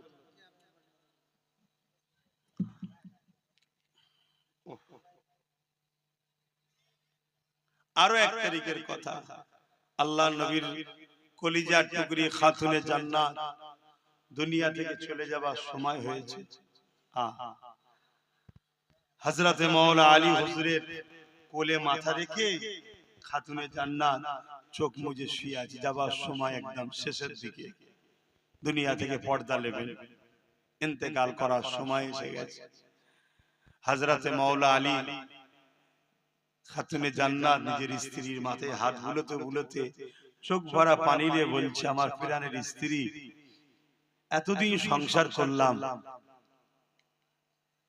কোনদিন একটা বার আপনি আমাকে কোন জিনিস আমাকে মুখ ফুটে চাননি আমার কাছে, শুনছেন? কোনদিন একটা জিনিস আমার কাছে চাননি। হযরতে খাতুনে জান্নাত চোখ খুললেন, মুচকি হাসলেন, হেসে বলছেন, আমি সাক্ষী দিচ্ছি আমি আপনার উপরে রাজি খুশি আছি। জোরে বলুন সুবহানাল্লাহ। পৃথিবীতে তো ওই স্বামীটাই, ওই ব্যক্তি পুরুষটাই তো শ্রেষ্ঠ যাকে তার স্ত্রী বলবে আপনার উপরে আমি খুশি, আপনি ভালো। কথা বুঝে আসছে? আপনি কেন চিন্তা করছেন? আমি আপনার উপরে রাজি আছি, কিন্তু মাওলা আলী শেরে খোদা বলছে, আমার দিল চাইছে একটা তো কিছু বলো, কিছু তো একটা চাও যেটা আমি তোমার জন্য এনে দেব। কখনো তো কিছু চাইলে না। হযরতে খাতুনে জান্নাত বলে, যখন আপনি এতই করে বলছেন, যান একটা আপেল কিনে নিয়ে আসেন, একটা সেব নিয়ে আসেন, আমি এটা আপনার কাছে চাইলাম। যান, দোনো জাহানের সুলতানের বেটি হযরতে মাওলা আলী কোল থেকে বড় আদর করে স্ত্রীর মাথাটা তাকিয়া বালিশের উপরে রেখে দিয়ে খাতুনে জান্নাতের জন্য ছুটতে লেগেছে। হযরত আলী চোখে পানি, এ পানি বড় আনন্দের পানি। আজ আমার কাছে ফাতেমা কিছু চেয়েছে, তাই বাজারে গেছে। এত অল্প পয়সা ছিল, একটা পিসি শুধু আপেল হয়েছে, ওই আপেলটা কিনে নিয়ে ঘরে ফিরে আসছে। রাস্তায় একটা ক্ষুধার্ত ব্যক্তি মুসাফির হাত দিয়েছে। এ হযরত আলী, এ নবীর জামাতা, এ আলে রাসূল, আমি বড় ক্ষুধার্ত, তোমার হাতের আপেলটা আমাকে দাও, আমার বড় খিদা লেগেছে, আমাকে ওটা দাও। হযরত আলী চিন্তা করতে লেগেছে, জীবনে প্রথমবার আমার স্ত্রী ফাতেমা আমার কাছে একটা আপেল খেতে চাইলো, আর আমি ওইটা কিনে নিয়ে যাচ্ছি। এত সামান্য পয়সা দ্বিতীয় কিনারও নাই, যদি মুসাফিরটাকে দিয়ে দিই, এই গরীব ক্ষুধার্তটাকে দিয়ে দিই, আমার স্ত্রী জীবনে চাইনে চলে যাওয়ার সময়ও তিনার নজদিকে এসেছে। আরে আমি কি করি, নিজের মধ্যে তোরপাড় হতে হতে ওই আপেলটা হযরতে মওলা আলী ওই গরীবটার হাতে দিয়ে দিলে। কি তাদের প্রেম ছিল গরীবদের উপরে, দেখো, দিয়ে মন মরা করে আর ঘরে ঢুকছে। হযরতে খাতুনে জান্নাত মুচকি হেসে বলছেন, হ্যাঁ আমার প্রাণের স্বামী, আপনি আমাকে আপেল খাওয়ালে আমি জানা খুশি হতাম, তার থেকে বেশি ওই গরীবকে আপেল দিয়াতে আল্লাহ খুশি হয়েছে। জোরে বলুন সুবহানাল্লাহ, আরো জোরে বলুন সুবহানাল্লাহ। ভাই, ওলিরা যদি দূরের খবর দেখতে পায়, নবীর বেটি দেখতে পায় না, কি গো, আল্লাহ তাদেরকে সব দেখার ক্ষমতা দিয়েছে। তাহলে বলুন গরীবকে কিভাবে ভালোবাসতেন তিনারা। আর আজকে আমরা নিজের প্রতিবেশী, নিজের আত্মীয়র মধ্যে গরীবের উপরে আমাদের আজকাল গুরুত্ব নাই। গরীবের উপরে সবাই জুলুম করছে। গরীবকে প্যার করো, গরীবকে ভালোবাসো, গরীবকে সাথ দাও, আল্লাহ খুশি হবে। কিয়ামতের দিনে একটা যুবককে আল্লাহ উঠাবে, যে যুবক কিয়ামতের দিনে আল্লাহ পাক তাকে বলবে হিসাব দাও, দাও হিসাব দাও। বান্দা বলবে, আল্লাহ আমি দুনিয়ায় এত অন্যায় এত পাপ করেছি, আল্লাহ আপনি আমাকে সবার সামনে অপমান না করে গোপনে গোপনে আমাকে জাহান্নামে দিয়ে দেন। আল্লাহ বলবে, বান্দা লা তাখনাতু মির রাহমাতিল্লাহ, আমার রহমত থেকে নিরাশ হয়ো না, আমাকে দেখাও। আল্লাহ কুদরতি ভাবে তার আমলনামা দেখবে, সত্যি পুরো পাপ অন্যায়, একটা ভালো কাজ পাবে। আল্লাহ পাকে যেটা দেখে বড় পছন্দ হয়ে যাবে, আল্লাহ পাক বলবে, বান্দারে তোমার সবই তো অন্যায় দেখলাম, তোমার সবই তো পাপ দেখলাম, ও আমার বান্দা, তবে তোমার একটা ভালো কাজ দেখেছি, যেটা আমি বড় রাজি খুশি হয়েছি। এ বান্দারে বলো তুমি কোথায় যেতে চাও? বান্দা এই সময় বলতে লাগবে, ও রব্বি আল্লাহ, আপনি যদি দয়া করেন, আপনার দয়ার বিনিময়ে আমি জান্নাতে যেতে চাই। মনে রাখবেন, খুব সুন্দর কথা, আল্লাহ দয়া ছাড়া জান্নাত পাওয়া যায় না। নামাজ হুকুম পড়তে হবে, রোজা হুকুম রাখতে হবে, হজ হুকুম মালদারদের করতে হবে, যাকাত হুকুম মালদারদের দিতে হবে, কিন্তু নামাজ দেখিয়ে, রোজা দেখিয়ে, হজ দান খায়রাত দেখিয়ে আল্লাহর জান্নাতের আশা করবেন না। কেননা আমাকে যে আল্লাহ এই যে জমিনের উপরে খাওয়াচ্ছে, জমিনের উপরে বাঁচিয়ে রেখেছে, এই যে নিঃশ্বাস টানছি ছাড়ছি, এর ঋণ কখনো শোধ করতে পারবেন না। কিয়ামতের দিনে একটা বান্দাকে আল্লাহ উঠিয়ে জিজ্ঞাসা করবে, বান্দারে বলো তুমি কোথায় যেতে চাও? ওই বান্দাকে আল্লাহ 500 বছর হায়াত দিয়েছিল দুনিয়ার জমিনে। ওই বান্দা বলতে লাগবে, ও রব্বি আল্লাহ 480 বছরের বেশি ধরে দুনিয়ার জমিনে জ্ঞান বিবেক হওয়ার পর থেকে আপনাকে সিজদা দিয়ে দিয়ে পেট পিঠ পেদন করে কোমরকে ধনুক বানিয়ে দিয়েছি এবং রোজা রেখে রেখে পেট পিঠকে সমান করে দিয়েছে। ও রব্বি আল্লাহ, জঙ্গলে পাহাড়ে গিয়ে নোনা পানির এলাকাতে ওই জায়গায় গিয়ে আমি আপনার ইবাদত করেছি 480 বছরের বেশি। আজকে দিনে আল্লাহ আপনার কাছে আমি জান্নাত যেতে চাই, জান্নাতে যাব। আল্লাহ পাক ওই সময় বলবে, ওরে আমার ফেরেশতারে, এই বান্দাকে আমার জাহান্নামটা একটু দেখিয়ে নিয়ে আসো। 500 বছর হায়াত, 480 বছর পিলাসে ইবাদত করেছে আল্লাহ, সেজদা দিয়ে দিয়ে নিজের পিঠকে ধনুকের ন্যায় করে ফেলেছে, রোজা রেখে রেখে পেট পিঠ সমান করে ফেলেছে। এত আল্লাহর ইবাদত বান্দেগি করেছে। লোকালয় ছেড়ে গিয়ে পাহাড় জঙ্গলে ছিল। সেই বান্দাকে আল্লাহ ফেরেশতা বলবে, আল্লাহ বলবে, ফেরেশতা একে তোমার জাহান্নাম ঘুরিয়ে নিয়ে আসতে, দেখিয়ে আসো। এ নওজওয়ানেরা, আল্লাহর ফেরেশতারা তাকে নিয়ে যাবে। যেতে যেতে পথের মধ্যে এক জায়গাতে এমন সময় পিপাসা লেগে যাবে, কেননা জাহান্নামে তাপ আসতে লেগেছে, পিপাসা লেগে যাবে, এত পিপাসা লেগে যাবে। ওই সময় ফেরেশতাদেরকে ওই বান্দা বলতে লাগবে, ও আল্লাহ পাকের ফেরেশতারে, আমাকে বড় পিপাসা লেগেছে, আমাকে পানি পান করো। ওই সময় ফেরেশতারা বলবে, তোমরা দুনিয়ার বান্দা ছিলে, এখন পরকালে এসেছো, কোন জিনিস কি বিনিময় ছাড়া হয়? তোমাকে যে আমি পানি দেব, এর বিনিময়ে তুমি কি দেবে? তোমার তো কিছুই নাই।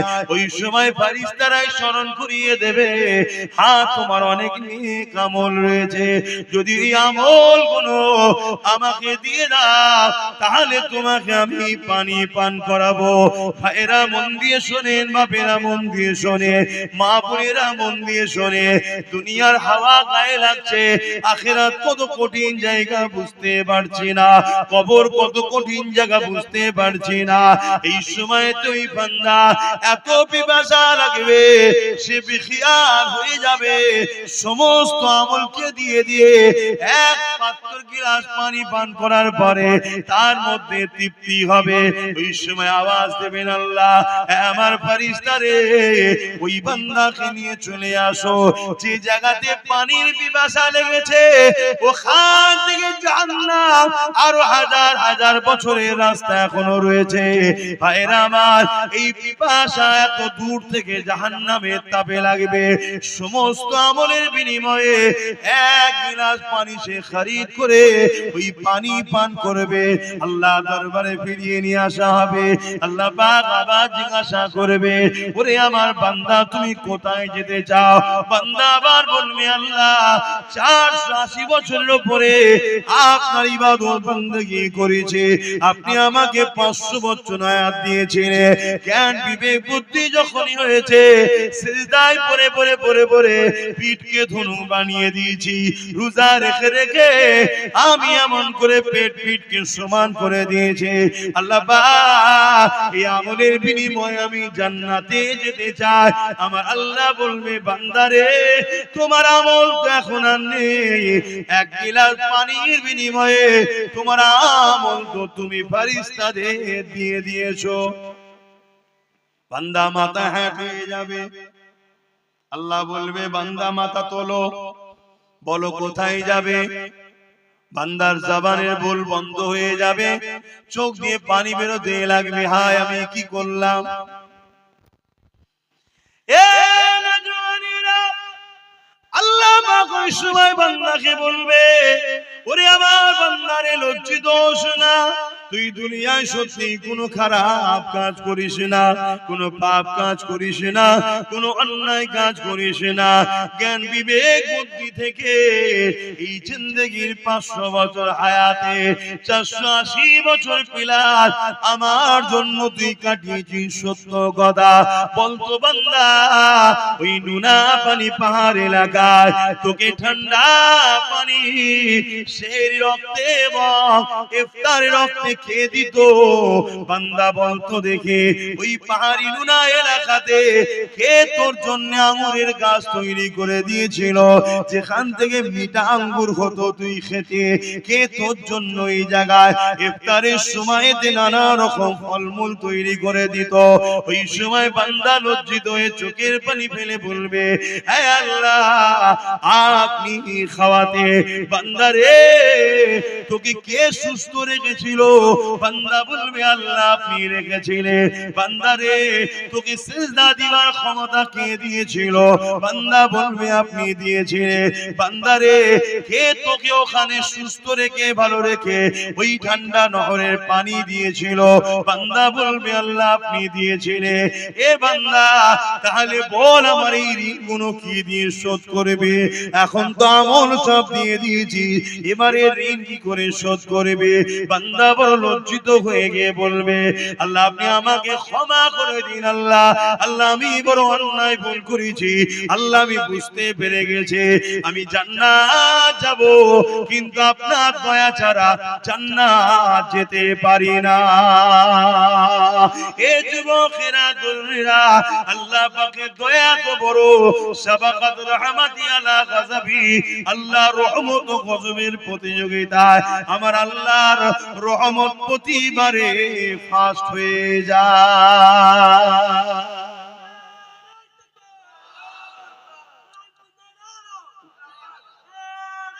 আল্লাহ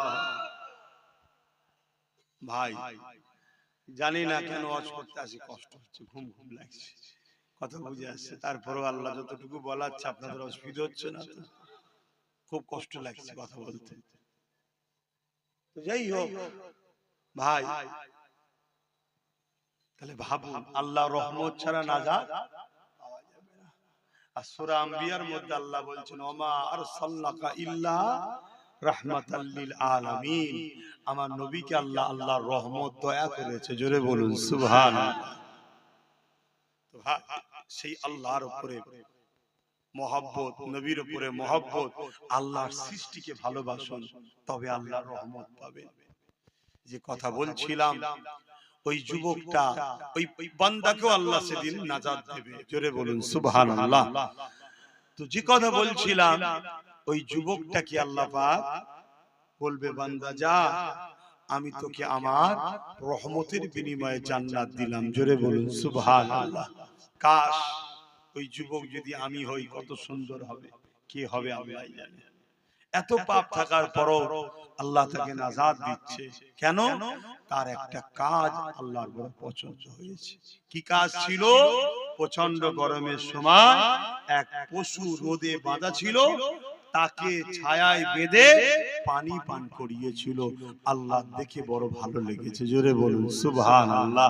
তুই আমার সৃষ্টির উপরে দয়া করেছিস যখন আমার সৃষ্টি বিপদে ছিল, আজ আমি আল্লাহ তোর উপরে দয়া করব, এখন তুই বিপদে আছিস। জোরে বলুন সুবহানাল্লাহ। আজ যদি আমরা আল্লাহর শ্রেষ্ঠ সৃষ্টি মানুষকে যদি বিপদ মুক্ত করি, মানুষের উপরে জুলুম হচ্ছে যদি জুলুম থেকে মুক্ত করি, মানুষের উপরে মিথ্যা মামলা হচ্ছে তার হাত থেকে মানুষকে যদি বাঁচায়, মানুষ নেশায় আসক্ত হয়ে ধ্বংসের দিকে যাচ্ছে তার হাত থেকে যদি আমরা মানুষকে বাঁচাই, মানুষকে যদি খুন রেপ অশান্তির হাত থেকে মানুষকে যদি বাঁচায়, বা ক্ষুধার্ত মানুষের মুখে যদি খাবার তোলার ব্যবস্থা করি, এর থেকে মহান পুণ্যের কাজ আর কি হতে পারে? কথা বুঝছেন তো নাকি? অতএব এই কাজ অনেক নেকির কাজ, পুণ্যের কাজ। এই কাজ আপনারা করুন। মনে রাখবেন একদিকে যেমন আল্লাহর সৃষ্টিকে বাঁচানো, আল্লাহর সৃষ্টির উপরে দয়া দেখানো, আল্লাহ আপনার উপরে দয়া দেখাবে, অপর দিকে আল্লাহর পেয়ারা নবী নূর নবীর মেহনতের কষ্টের ইসলাম আজ জালিমদের কাছে বড় খাতরা, বড় জালিমদের আঘাতের শিকার হচ্ছে। যেমন আমার দেশের কেন্দ্র সরকার ওয়াকফ কালা কানুন তৈরি করে আমার ইসলামকে মিটাতে চাইছে, নিশ্চয়ই আমরা এ বিষয়ে খবর রাখি না? এটা আওয়াজ দিয়ে বলুন। আজকে 2025 এখনো চলছে। এবছরে একটা আইন তৈরি করেছে ওয়াকফ কালা কানুন, সংবিধান বিরোধী, ইসলাম বিরোধী। এই আইনকে মানি না শুধু বললে হবে না, এই আইনকে বন্ধ করিয়ে মসজিদ মাদ্রাসা ইসলামের সম্পদকে বাঁচাবার জন্য জান মাল উৎসর্গ যদি আমরা করতে পারি, এর বিনিময়ে হাসতে হাসতে আল্লাহর নাজাত জান্নাত পাওয়া যাবে। জোরে বলুন সুবহানাল্লাহ। আরে মরণ তো একদিন হবে। কবে হবে? যেদিন লেখা আছে সেদিনই হবে। ঘরের মধ্যে দৌড় দিয়ে বসে থাকলো মরণ সেদিনই হবে। আর বাইরে বেরিয়ে খালিদ বিন ওলীদের মতো 125টা লড়াইয়ের ময়দানে গিয়ে পুরো শরীরে ক্ষত বিক্ষত করেছে, তারপরও শহীদ হয়নি, বিছানায় শুয়ে মরণের দিনেই ইন্তেকাল করেছে। জোরে বলুন সুবহানাল্লাহ। কিন্তু আজ এসআইআর এর ভয়ে ওয়াকফ আন্দোলনটাই ভুলে গেছে। বন্ধ হয়েছে না? এসব তো পরিকল্পনা। ওয়াকফ আন্দোলন হলো পৃথিবী ব্যাপী আন্দোলন, ইন্টারন্যাশনাল আন্দোলন। এসআইআরটা যদি রাষ্ট্রীয়ভাবে করে, এর আগেও হয়েছে, এখনো হবে। নাম সংযোজন, নাম সংশোধন। মারা গেছে কাটা যাবে, 5 জায়গায় নাম, 4 জায়গায় কাটা যাবে, 1 জায়গায় থাকবে। বিবাহ হয়েছে, বাপের বাড়ির নাম বাদ যাবে, স্বামীর বাড়ির নাম থাকবে। কথা বুঝে আসছে তো? এটা হলো এসআইআর। এর বাইরে গিয়ে যদি বলো যে কাউকে ইচ্ছা করে নাম বাদ দেবে, অর্থাৎ মুসলমানকে তো টার্গেট করছে, শুনছি, ঠিক তো নাকি? তুমি বলো, তুমি এটা যদি তোমার নাম ইচ্ছা করে বাদ দেবে বলে, তুমি কি করবে? তোমার কি করার আছে বলো? তুমি পেরেছিলে তোমার 500 বছরের প্রমাণ হওয়া বাবরিকে বাঁচাতে? যে বাবরি সুপ্রিম কোর্টে প্রমাণ হলো ওখানে মসজিদ ছিল, ওখানে অন্য কোন ধর্মের ধাঁচা নিচুই ছিল না, ওখানে নামাজ হতো, ওখানে মসজিদ ছিল, প্রমাণ হয়েছে সবকিছু সুপ্রিম কোর্টে। তারপরও তুমি কি তোমার মসজিদকে বাঁচাতে পেরেছো? তাহলে তোমার মতে একটা সাধারণ মুসলমানের নাম যদি জোর করে বাদ দিয়ে দেয়, কাগজ নিয়ে কি করবে? তুমি কাগজ খুঁজছো? কাগজ নিয়ে কি করবে বলো? তাহলে বাঁচাবার মালিক কে? মারার মালিক কে? তাহলে সেই আল্লাহর দিকে তো আমাদেরকে রুজু হওয়া দরকার। চলো, আল্লাহ আছে, আল্লাহ আছে। সে সব ছেড়ে দিয়ে এখন কাগজ খুঁজছে, আমার কি হবে, আমার কি হবে? আরে তোকে যদি মনে করে তাড়াবো, কাগজ থাকার পরেও তোকে তাড়িয়ে দেবে, তুই কিচ্ছু করতে পারবি না। কেন? তোদের কোনো রাজ পাওয়ার নেই। তাই যাদের হাতে পাওয়ার তারা কেউ তোদের নয়। না মমতা তোদের, না মোদি তোদের, কেউ তোদের নয়। একদম সাফ ভাষায় বলে দিয়ে গেলাম, লিভার হলে লে, আর না লিভার হলে মরগে যা, যা যেটা ভালো লাগে করবে যা।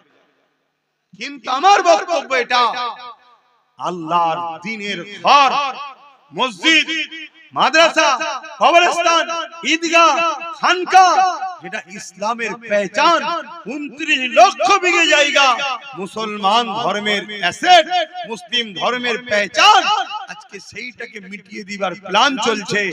সেটাকে ভুলাবার জন্যই হয়তো এসআইআর হতে পারে। কথা বুঝছেন না? বুঝেন? সেটা ভুলাবার জন্য তো হতে পারে।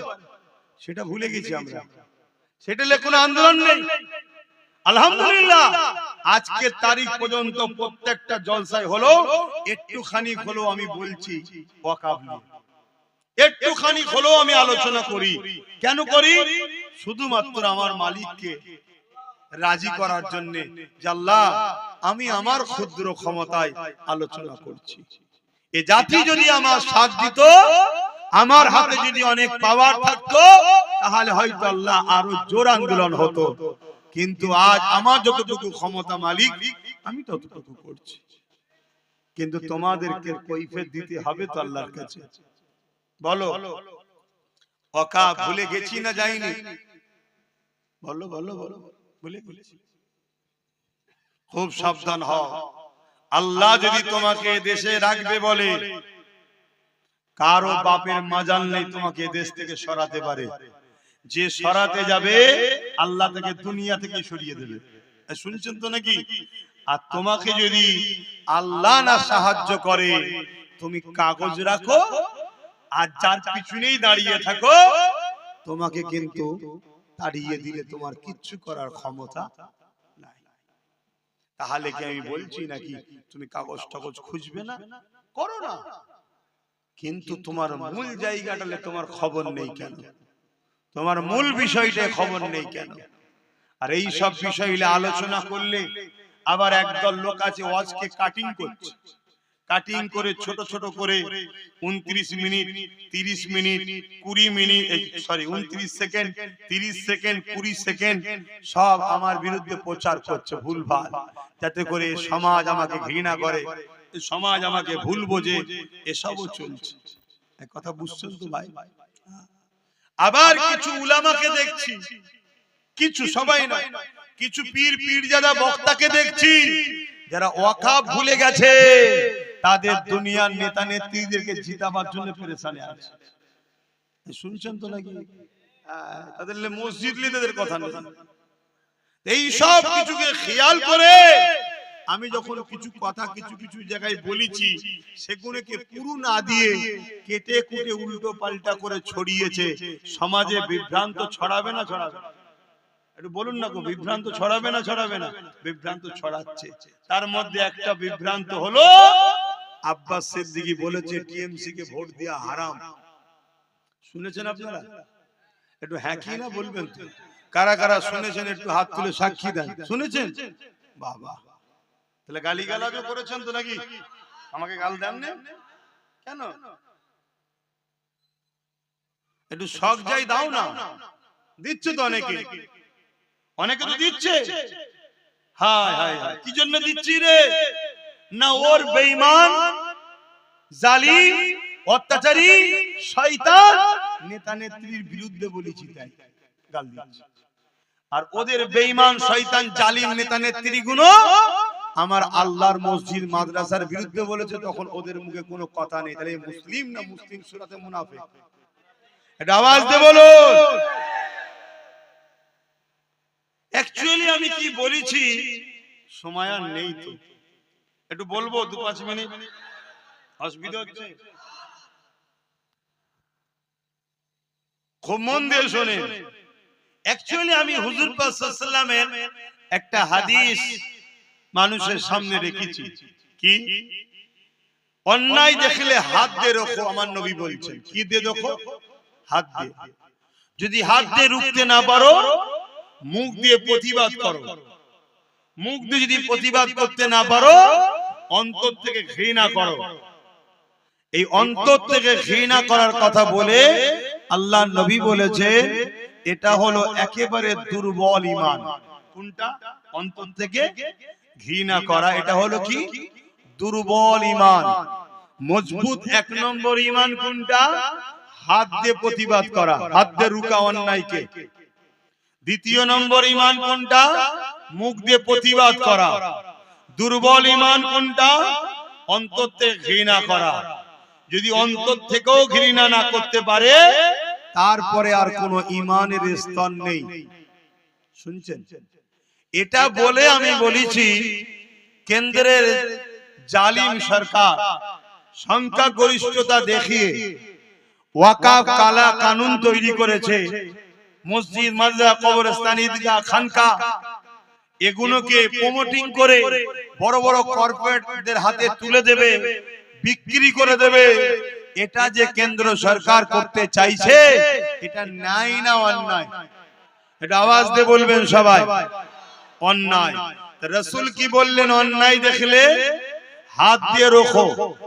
এই অন্যায়কে রুকার জন্য হাত দিয়ে রুখতে হবে না হবে না?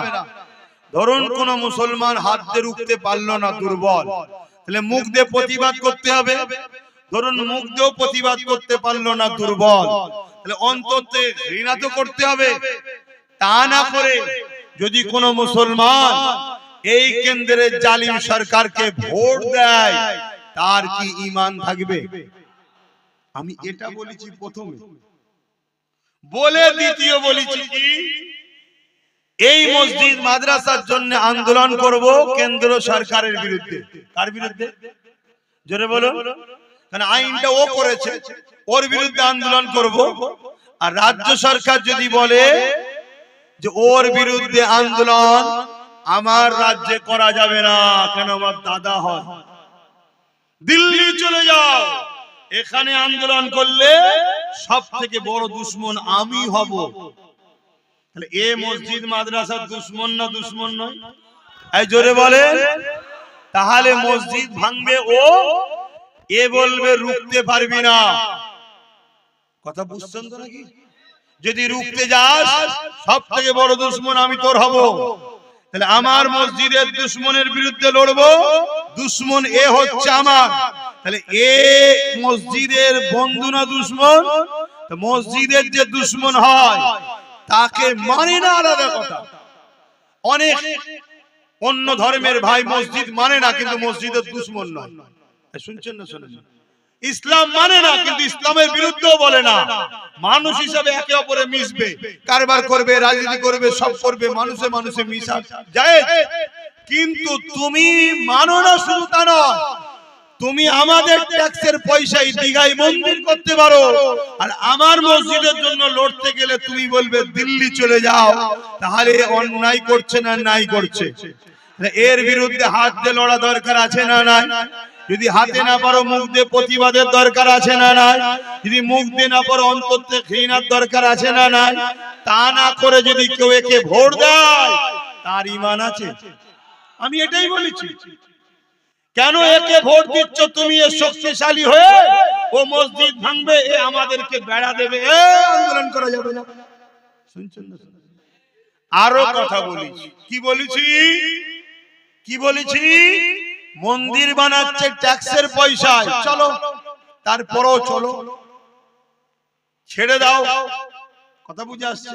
কিন্তু তুমি মন্দির বানিয়ে প্রসাদ খাইয়ে মুসলিম সমাজকে কাফের বানাবার পরিকল্পনা করেছে না করেনি? রেশনের মধ্যে দিয়ে প্রসাদ পাঠিয়েছে না পাঠায়নি? বুকে হাত দিয়ে বলুন, প্রসাদ খেলে ঈমান থাকে? জোরে বলো, ঈমান থাকে? তাহলে তুমি এক মন্দির করলে রাজকোষের টাকা, এটা যেমন অন্যায়, তারপরেও চলো সম্প্রীতির স্বার্থে, বৃহৎ স্বার্থে চুপ করে গেলাম। কিন্তু তুমি প্রসাদ খাইয়ে মুসলিম সমাজের ঈমানকে লুটতে চেয়েছো, আমাদের বেঈমান বানাতে চেয়েছো, এটা নাই না অন্যায়?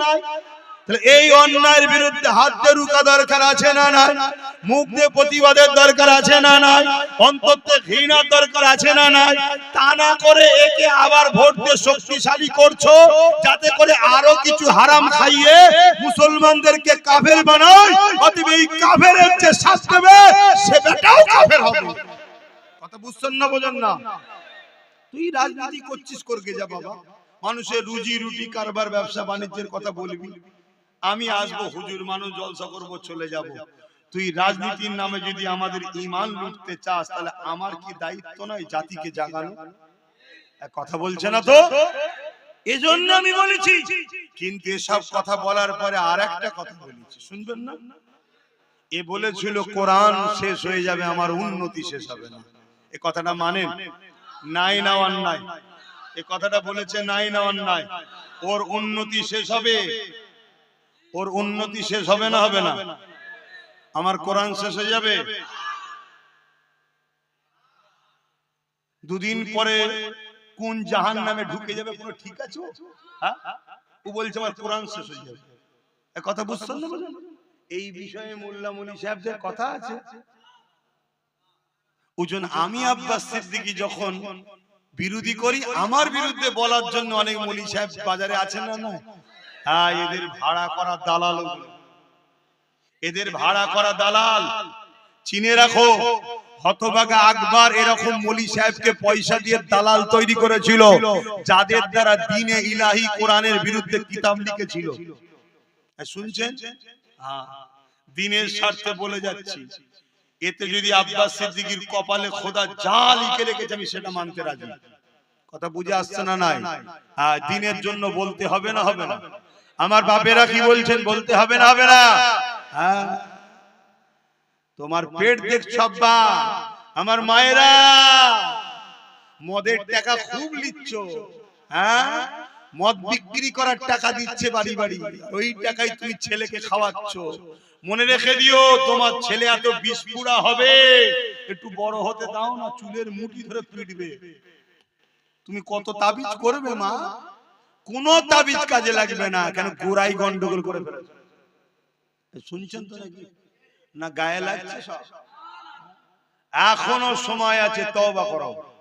এবারে এসব বলার পরে একটা কথা বলেছি কি, যদি কেউ বলো যে এ মিস করে বলে ফেলেছে, এটা স্লিপ হয়ে গেছে, শুনছেন তো নাকি? এটা ভুল করে বলে ফেলেছে, যদি কেউ বলে, শুনছেন তো নাকি?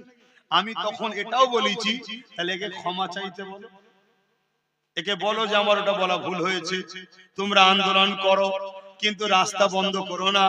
কেন? আমার বাংলায় যাতে মানুষ চলতে পারে। হ্যাঁ, বলার অধিকার আছে, তার রাজ্য সে দেখবে না, সে দায়িত্ব আছে। কিন্তু দিল্লি চলে যাও বললি তুই, মানে দাদাগিরি মস্তান হয়ে গেছি না? ক্ষমতা খুব। হ্যাঁ, শোন, এখানে অনেকে ছিল, আমরা সরে যেতে না, রাস্তার কুকুরও তাকে চিনতে পারেনি। আর এক কথা ভুল বলছি? বিগত দিন অনেকে বলেছিল অনেক কিছু, আমরা যেই পাশ থেকে সরে গেছি মুচুট খেয়ে গুজুরে পড়ে গেছে, গার্ডও চলে গেছে, আর রাস্তায় গেলে কোনো কুকুরও দেখেনি যে আমাদের মুখ্যমন্ত্রী এসছে রে, কেউ বলেনি। কথা ভুল বলছি?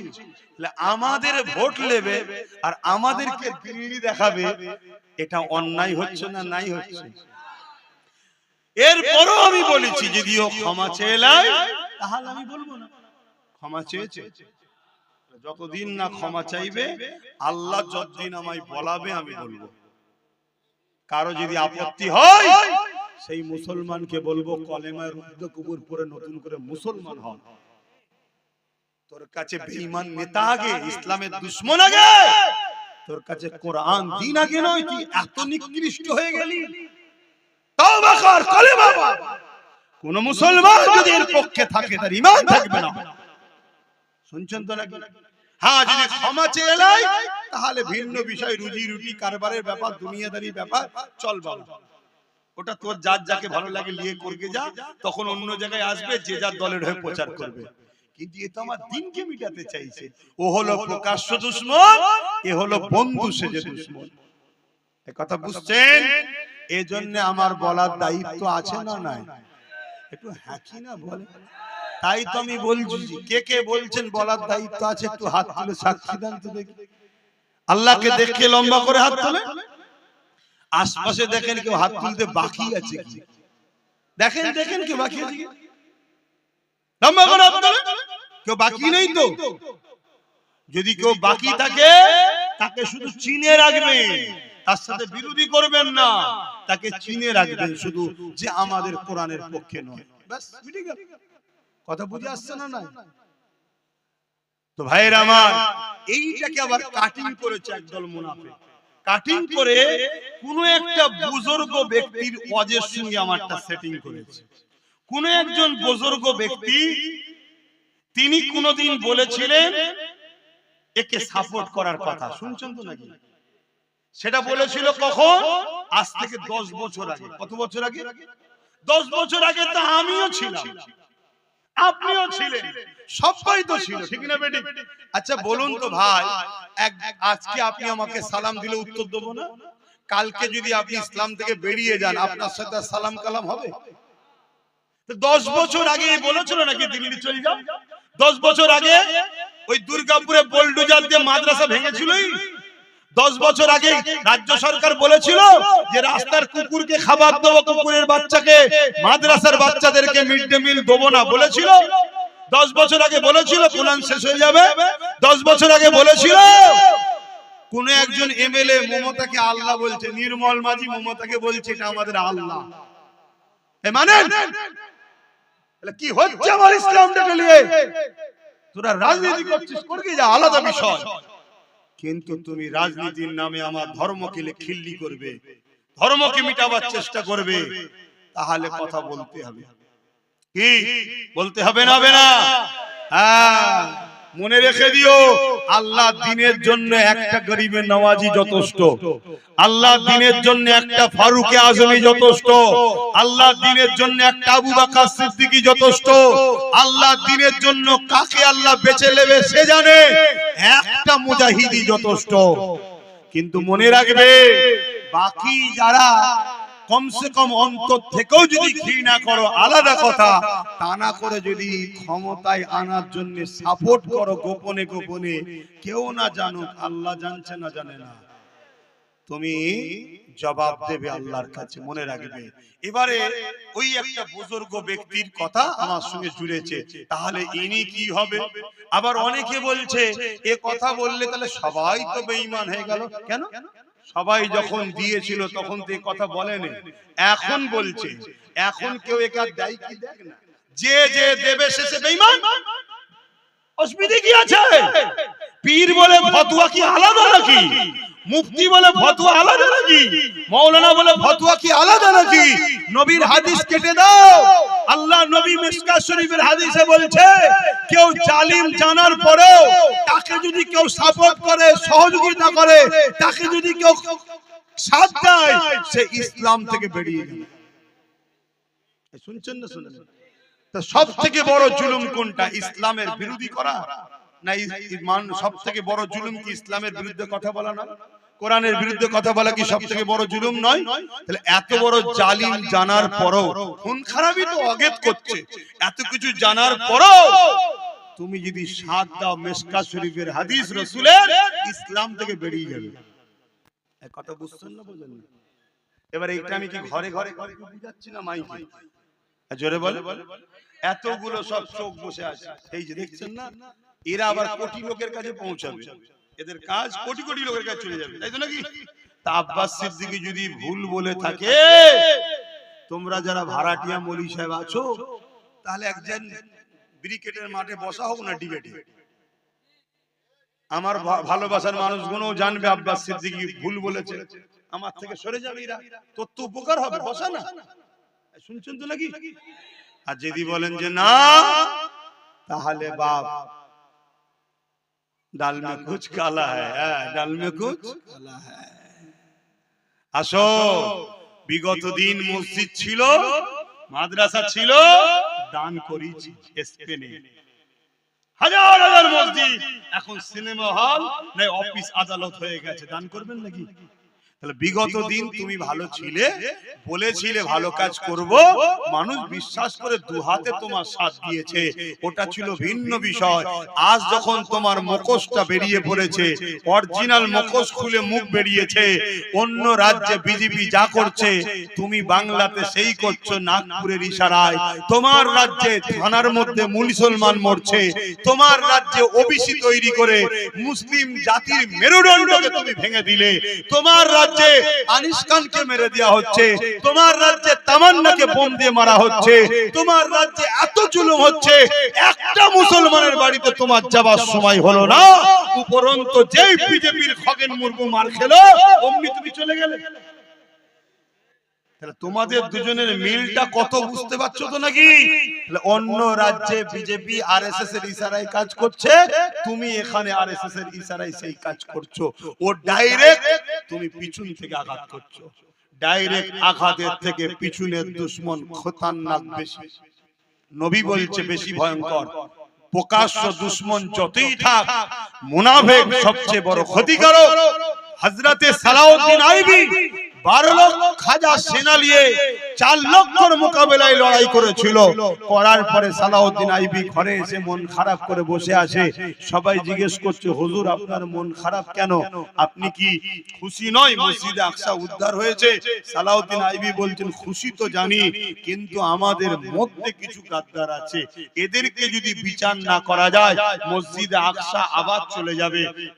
সালাউদ্দিন আইবি একটা গোয়েন্দা টিম তৈরি করলেন, তাদেরকে মসজিদে পাঠালেন, মক্তবে পাঠালেন, খানকায় পাঠালেন, কথা বুঝে আসছে, মাদ্রাসায় পাঠালেন। কেন না? এখানেই গোপন দুশমন থাকে। শুনছেন তো নাকি? 3000 আলেম উলামাকে সালাউদ্দিন আইবি নিজে হাতে করে কতল করেছে। তারা কারা? সুরাতে সকলে মুসলমান মাওলানা, ভেতরে সব ছিল ইহুদিদের চর। তাহলে আজকেও আছে না? না জোরে বলে। চিনবেন কি করে? হক উলামা চিনার একটা নমুনা বলে যাচ্ছি, হক উলামা চিনার নমুনা বলে যাচ্ছি। যদি ভুল হয় উলামা ভাইরা ধরিয়ে দেবেন, উস্তাদ বলে আপনাকে সম্মান করব, আপনার পায়ের জুতো ঘুরিয়ে দেব, আপনার উজুল লুটা পিসাবের লুটাও বইব। পীরের বেটা তো কি হয়েছে, উস্তাদকে সম্মান করতেই হয়। আমার ভুল হলে ধরিয়ে দেবেন, উস্তাদের সম্মান দেব। আর যদি ভুল না হয়, প্রকাশ্য যদি সাথ নাও দিতে পারেন, গোপনে গোপনে আমার সাথে আছেন, এই প্রমাণটা আমার সাথে রাখুন। কথা বুঝে আসছে না? নাই। আমি জানি সব উলামার প্রকাশ্য আসার ক্ষমতা নাই, কারণ সে মজবুরিতে আছে। কথা বুঝে আসছে? কিন্তু গোপনেও যোগাযোগ রাখুন যে আছি ভাইজান। কথা বুঝে আসছে না? নাই। হক উলামা চিনার নমুনা বলে যাচ্ছি। হক উলামা কোন দিনের জন্য সময়ের জালিম শাসকের সঙ্গে সম্পর্ক রাখবে না। কি বললাম? হক উলামা সময়ের জালিম শাসকের পক্ষে কখনো থাকতে পারে না। তার নমুনা দিলেন। দাদা হুজুর ব্রিটিশের বিরুদ্ধে ছিল, মুজাদ্দেদ আল-ফেসানি হতভাগা আকবরের বিরুদ্ধে ছিল, আমার ইমামে আজম সময়ের শাসকের বিরুদ্ধে ছিল, আমার ইমাম মালিক সময়ের শাসকের বিরুদ্ধে ছিল, ইমাম বুখারী সময়ের শাসকের বিরুদ্ধে ছিল। যুগে যুগে যুগে যত বড় বড় হাক্কানি উলামা এসেছে, তাদের সঙ্গে সময়ের জালিম শাসকদের টক্কর ছিল। কথা বুঝছেন? আর জালিম শাসকরা এই সকল উলামাদের উপরে হাজারো টর্চার করেছে, হাজারো জুলুম করেছে। তারা সব জুলুমকে সহ্য করেছে, কিন্তু জালিমের কাছে মাথা নত করেনি। জোরে বলুন সুবহানাল্লাহ।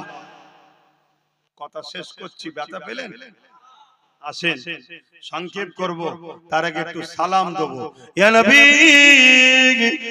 সালাম।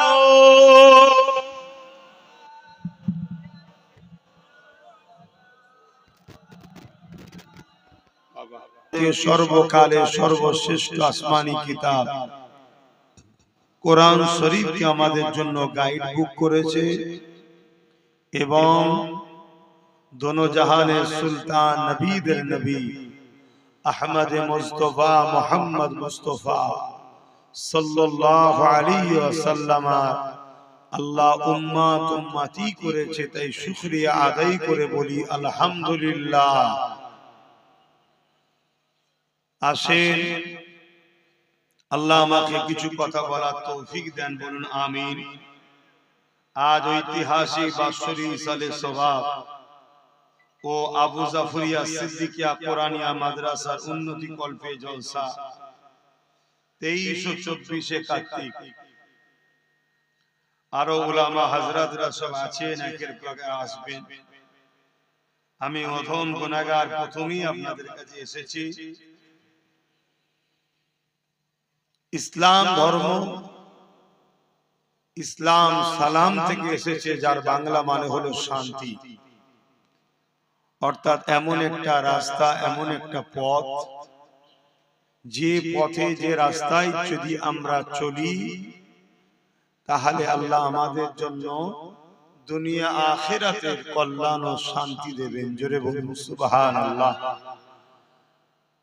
আমরা ইসলামের উপরে কমপ্লিট চলতে পারছি না বলি আজ আমরা দুনিয়াতেও ক্ষতিগ্রস্ত হচ্ছি। না জানি আখিরাত আমাদের কি হচ্ছে, আল্লাহই জানে। তবে ঈমান যদি থাকে, আশা রাখা যায় আখিরাত আমাদের কামিয়াবি হবে, বলুন ইনশাআল্লাহ। আজ বড় দুঃখ, আমরা দুই ধরনের দুশমনের শিকার হয়েছি। এক ধরনের দুশমন আমাদের জান মালের, যারা আমাদেরকে গোলাম বানাতে চায়, আমাদেরকে জানে মালের ক্ষতি করতে চায়। আর এক ধরনের দুশমন হচ্ছে আমরা যে পাওয়ারে বলিয়ান হয়ে আসছি, সেই ইমানের সম্পদকে আমাদের কাছ থেকে লুটে নিবার একটা পরিকল্পনা চলছে। এই বক্সটা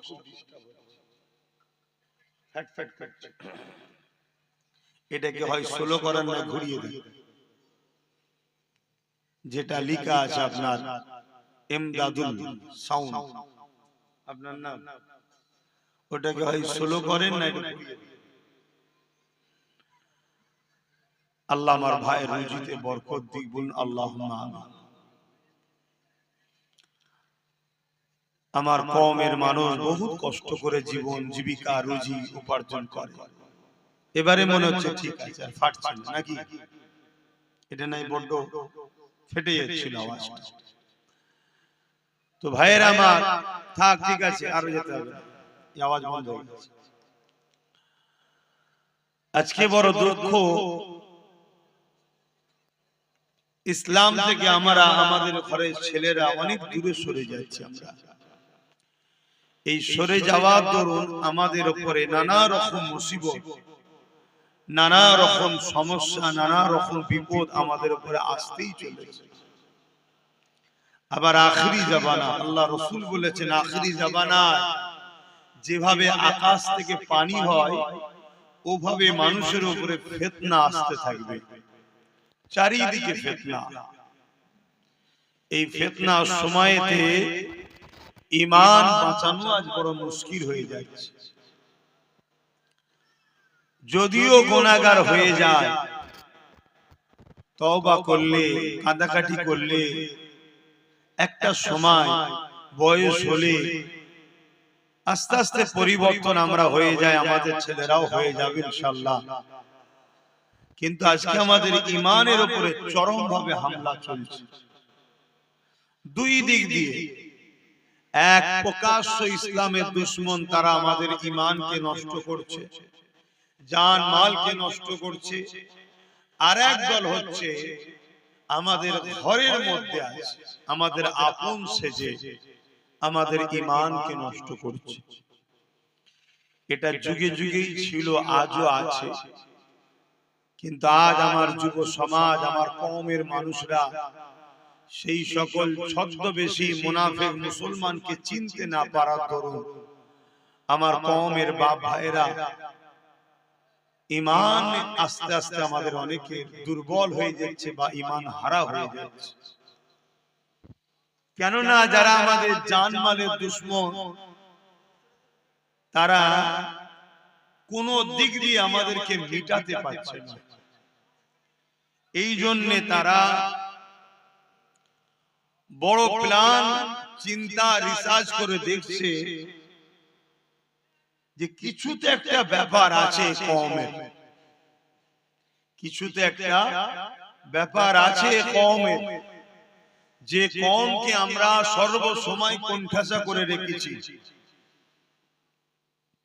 যে কওমের নামে পুরো মিডিয়া উঠে পড়ে দাড়ি টুপি মানে সন্ত্রাস, আতঙ্কবাদ হাজারো প্রচার করেছি, এরপরও বড় খুশি আনন্দের সাথে কওম দাড়ি ও টুপি পরে। জোরে বলুন সুবহানাল্লাহ।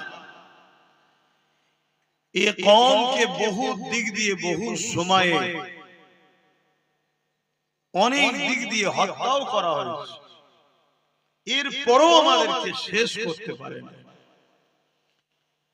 বদরের ইতিহাস তারা দেখেছে, উহুদের ময়দানের ইতিহাস দেখেছে, খাইবারের ইতিহাস দেখেছে, মুতার ইতিহাস দেখেছে, হাত্তা কে হিন্দুস্তানের বাদশাহ সুলতানে হিন্দ, আতায়ে রাসূল, গরিবে নওয়াজ, মুঈনুদ্দিন আজমিরি, চিশতি, হাসানি, হুসাইনি, তিনার ইতিহাসও দেখেছে। আমাদের মুর্শিদ শেখুল বাঙ্গাল সৈয়দনা আবু বকর সিদ্দিক ফুরফুরাবি আল কুরাইশি রাহমাহুল্লাহ হুজুরের ইতিহাস দেখেছে, কোন দিক দিয়ে আমাদেরকে তারা মিটাতে পারছে না। তারা রিসার্চ করে দেখেছে এ কওমের কাছে একটা জিনিস আছে যেটা এত পাওয়ার, এই পাওয়ার যতক্ষণ না এর থেকে বার করা হয় এ কওমকে মিটানো সম্ভব নয়। ওই পাওয়ারটার নাম হলো ঈমান। জোরে বলুন সুবহানাল্লাহ। তাই আজ সমাজে যারা আমাদের জানমালের দুশমন, তারা বড় প্ল্যান করে আমাদের কাছ থেকে ওই ঈমান নামক সম্পদটাকে বার করার পরিকল্পনা করছে। ঈমানটা কি? রাসূলের প্রেম ও আদব। জোরে বলুন সুবহানাল্লাহ। ছলে বলে কোলে কৌশলে যেমন করে হোক নবীর প্রেম থেকে আমাদেরকে সরাতে চাইছে, নবীর আদব করা থেকে আমাদেরকে দূরে রাখতে চাইছে। তাই এরকম একটা টাইমে আমি মনে করি আমার বাপ মা ভাই বোনেদের কাছে আমার নবীর প্রেম, আজমত, মাকাম, শান, রিফাত নিয়ে আলোচনা করা বেশি বেশি করে দরকার। নামাজের আলোচনা, রোজার আলোচনা, হজের আলোচনা, দান খায়রাতের আলোচনা সবই দরকার। কিন্তু আজকের দিনে সর্বসময়ের জন্য সবথেকে বেশি হুজুরের আলোচনা করতে হবে। কেন? হুজুরকে আল্লাহ আমাদের জন্য মডেল করেছে। আল্লাহ পাক কোরআন পাকের মধ্যে বলেন, লাকাদ কানা লাকুম ফি রাসূলিল্লাহি উসওয়াতুন হাসানাহ। এ দুনিয়ার মানুষের আমি আল্লাহ তোমাদের জন্য সবথেকে উত্তম আদর্শওয়ালা মডেল করে মুহাম্মদ রাসূলুল্লাহকে পাঠিয়েছে। তোমরা জিন্দেগির প্রতিটা মুহূর্তে আমার নবীকে মডেল হিসাবে ফলো করো। আমার নবী থেকে যদি আমরা সরে যাই, নবীকে যদি আমরা ফলো না করি, তাহলে তো আমরা কামিয়াবি হতে পারবো না। নবী আমাদের জন্য মডেল। এজন্য আজ বড় প্ল্যান চলছে আমার রাসূল থেকে আমাদেরকে সরাবার। এটা নতুন নয়, সেদিনও চলেছে, সেদিনও চলেছে। আর এর সবথেকে বড় ভয়ঙ্কর ক্ষতি যারা করছে তারা হলো মুনাফিক, যারা আমাদের মধ্যে থেকে আমাদের লেবাসে, আমাদের মতো দেখতে, আমাদের মসজিদ, আমাদের মাদ্রাসায় সব জায়গাতে থাকছে, কিন্তু তাদের মিশন আল্লাহ রাসূলের প্রেম ও আদব থেকে সরানো। অথচ আল্লাহ নবী জানিয়ে দিলেন, লা ইয়ামিনু আহাদুকুম হাত্তা আকুনা হাব্বা ইলাইহি মিন ওয়ালিদিহি ওয়া ওয়ালাদিহি ওয়ান নাসি আজমাইন।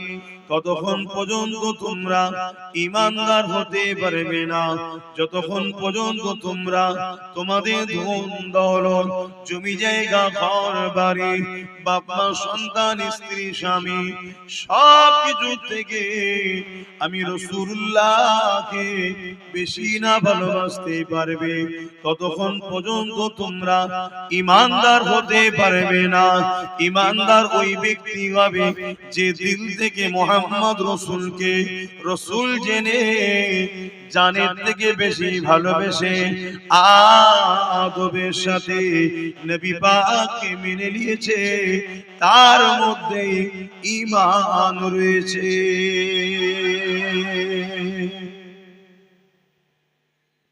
তাই আমাদের উচিত রাসূলের আলোচনা বেশি করে করা।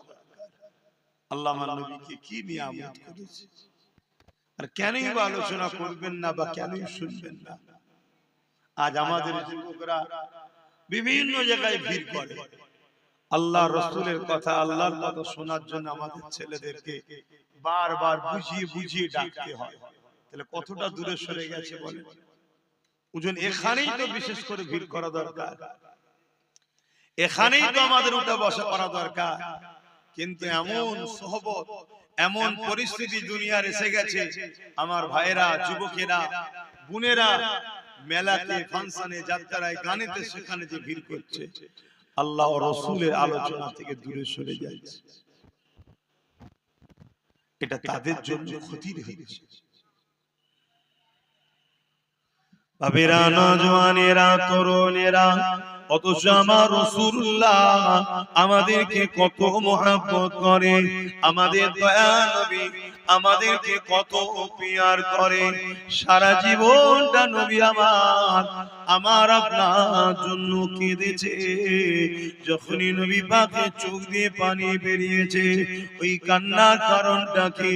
আল্লাহ রাসূল বলেছে, গুনাহগার উম্মতির চিন্তায় আল্লাহ পাক তাদের সঙ্গে কি বিচার করবে, তারা দুনিয়ায় কিভাবে থাকবে, তাদের কত ক্ষতি হবে, আখিরাত তাদের কত ক্ষতি হয়ে যাবে, দুনিয়া ধোঁকায় পড়ে তারা বরবাদ না হয়ে যায়, আল্লাহ যেন তাদের উপরে নারাজ না হয়ে যায়। এই বলে বলে নবী আমার সর্বসময় কেঁদেছে। আমার রাসূলুল্লাহ শিশুবেলায় যখন দুলনাতে দুলতে, তখন উম্মতি করে কেঁদেছে।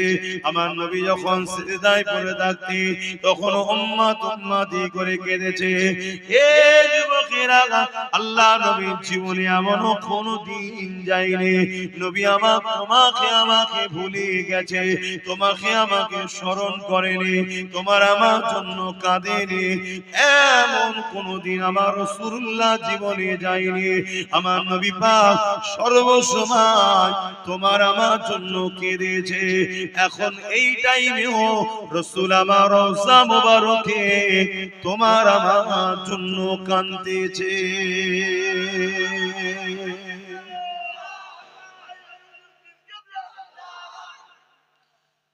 আমরা কি কখনো কাঁদলাম রাসূলের জন্য?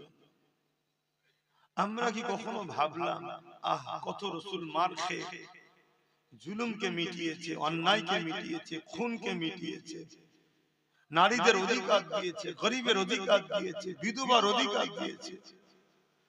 আল্লাহ রাসূল কত কষ্ট করে পৃথিবীর মানুষকে আল্লাহ চিনিয়েছে। আমরা কি কখনো ভাবি সেই নবীর কথা? সেই রাসূল আমাদের কাছে একটা দিন রেখে গেছে, সেই দিনের পাহারাদার হয়ে আমরা বাঁচবো, এই চিন্তা কি আমার ভাইয়েরা, বাপেরা কখনো করেছে? প্রত্যেকে যদি নিজের পরিবারটাকে গার্জিয়ান হয় যে আমার পরিবারে রাসূলের দ্বীনের বিরোধী কোনো কাজ হবে না, আমার পরিবারে আমি রাসূলের দ্বীনের পাহারাদার হব, তাহলেই তো সুন্দর একটা সমাজ গড়ে ওঠে। আল্লাহ বাজে দুনিয়াকে ফানা করে দেবে, আল্লাহ বাজে দুনিয়াকে শেষ করে দেবে। এই সময়তে কতদিন দুনিয়া এইভাবে থাকবে আল্লাহ পাক ভালো জানে। যেদিন ময়দানে মাশরে বিচারের দিন ঘোষণা করবে, আল্লাহ পাক সর্বপ্রথম আমার নবী পাককে উঠাবে। এ নওজওয়ানেরা, হযরত জিবরাইল আলাইহিস সালামকে আর হযরত ইসরাফিল আলাইহিস সালামকে আল্লাহ পাক জমিনে পাঠাবে। ও হযরত জিবরাইল, ও হযরত ইসরাফিল বা মিকাইল, ফেরেশতারা যাও, দুনিয়া জমিনে চলে যাও, আমার হাবিবকে কি আজকে উঠিয়ে নিয়ে আসো। হযরত জিবরাইল আলাইহিস সালাম দুনিয়া জমিনে চলে আসবে, तमाम পৃথিবীটাকে তন্ন তন্ন করে খুঁজবে আমার রাসূল কোথায় রয়েছে। হযরতে জিবরাইল খুঁজে পাবে না, জমিন থেকে আওয়াজ দিতে লাগবে, ও রব্বি আল্লাহ, আপনার হাবিব কোথায় রয়েছে? আমি জিবরাইল খুঁজে পাচ্ছি না। আল্লাহ পাক বলবেন, জিবরাইল রে, জমিনে কান লাগিয়ে লাগিয়ে শোনো, যে খান থেকে দেখবে কান্নার আওয়াজ আসছে, ওই জায়গাতে আমার হাবিব কিনার গুনাহগার উম্মতিদের নাজাতের জন্য আমি আল্লাহ আমার কাছে কাঁদতেছে। আরো জোরে বলুন সুবহান। ভাবেন কত ভালোবাসা, কে আছে বলুন। আমরা তো নিজেদের বাপের কথাই ভুলে যাই, বাপ ছেলের কথা ভুলে যাই এক সপ্তাহ যেতে না যেতে। কিন্তু কবে রাসূল আজও পর্যন্ত আমাদের কথা স্মরণ রেখেছে, এখন এই মুহূর্তে আমাদের জন্য কাঁদছে। আমাদের ভেতর থেকে যারা ক্ষতি করছে তাদের আকীদা হলো আমার নবী নাকি মরে গেছে, নবী শাফাআ, নবী নাকি বেঁচে নাই। বলুন নাউজুবিল্লাহ। আমার নবী হলেন হায়াতুন নবী। আমার নবী বলুন যুবকরা, সবাই বলুন হায়াতুন নবী। এইটা হলো আকীদা। যদি নবীকে হায়াতুন নবী না মেনে যদি মরা নবী বলে, ঈমান চলে যাবে। আর নবীকে হায়াতুন নবী মানা এটা হলো ঈমান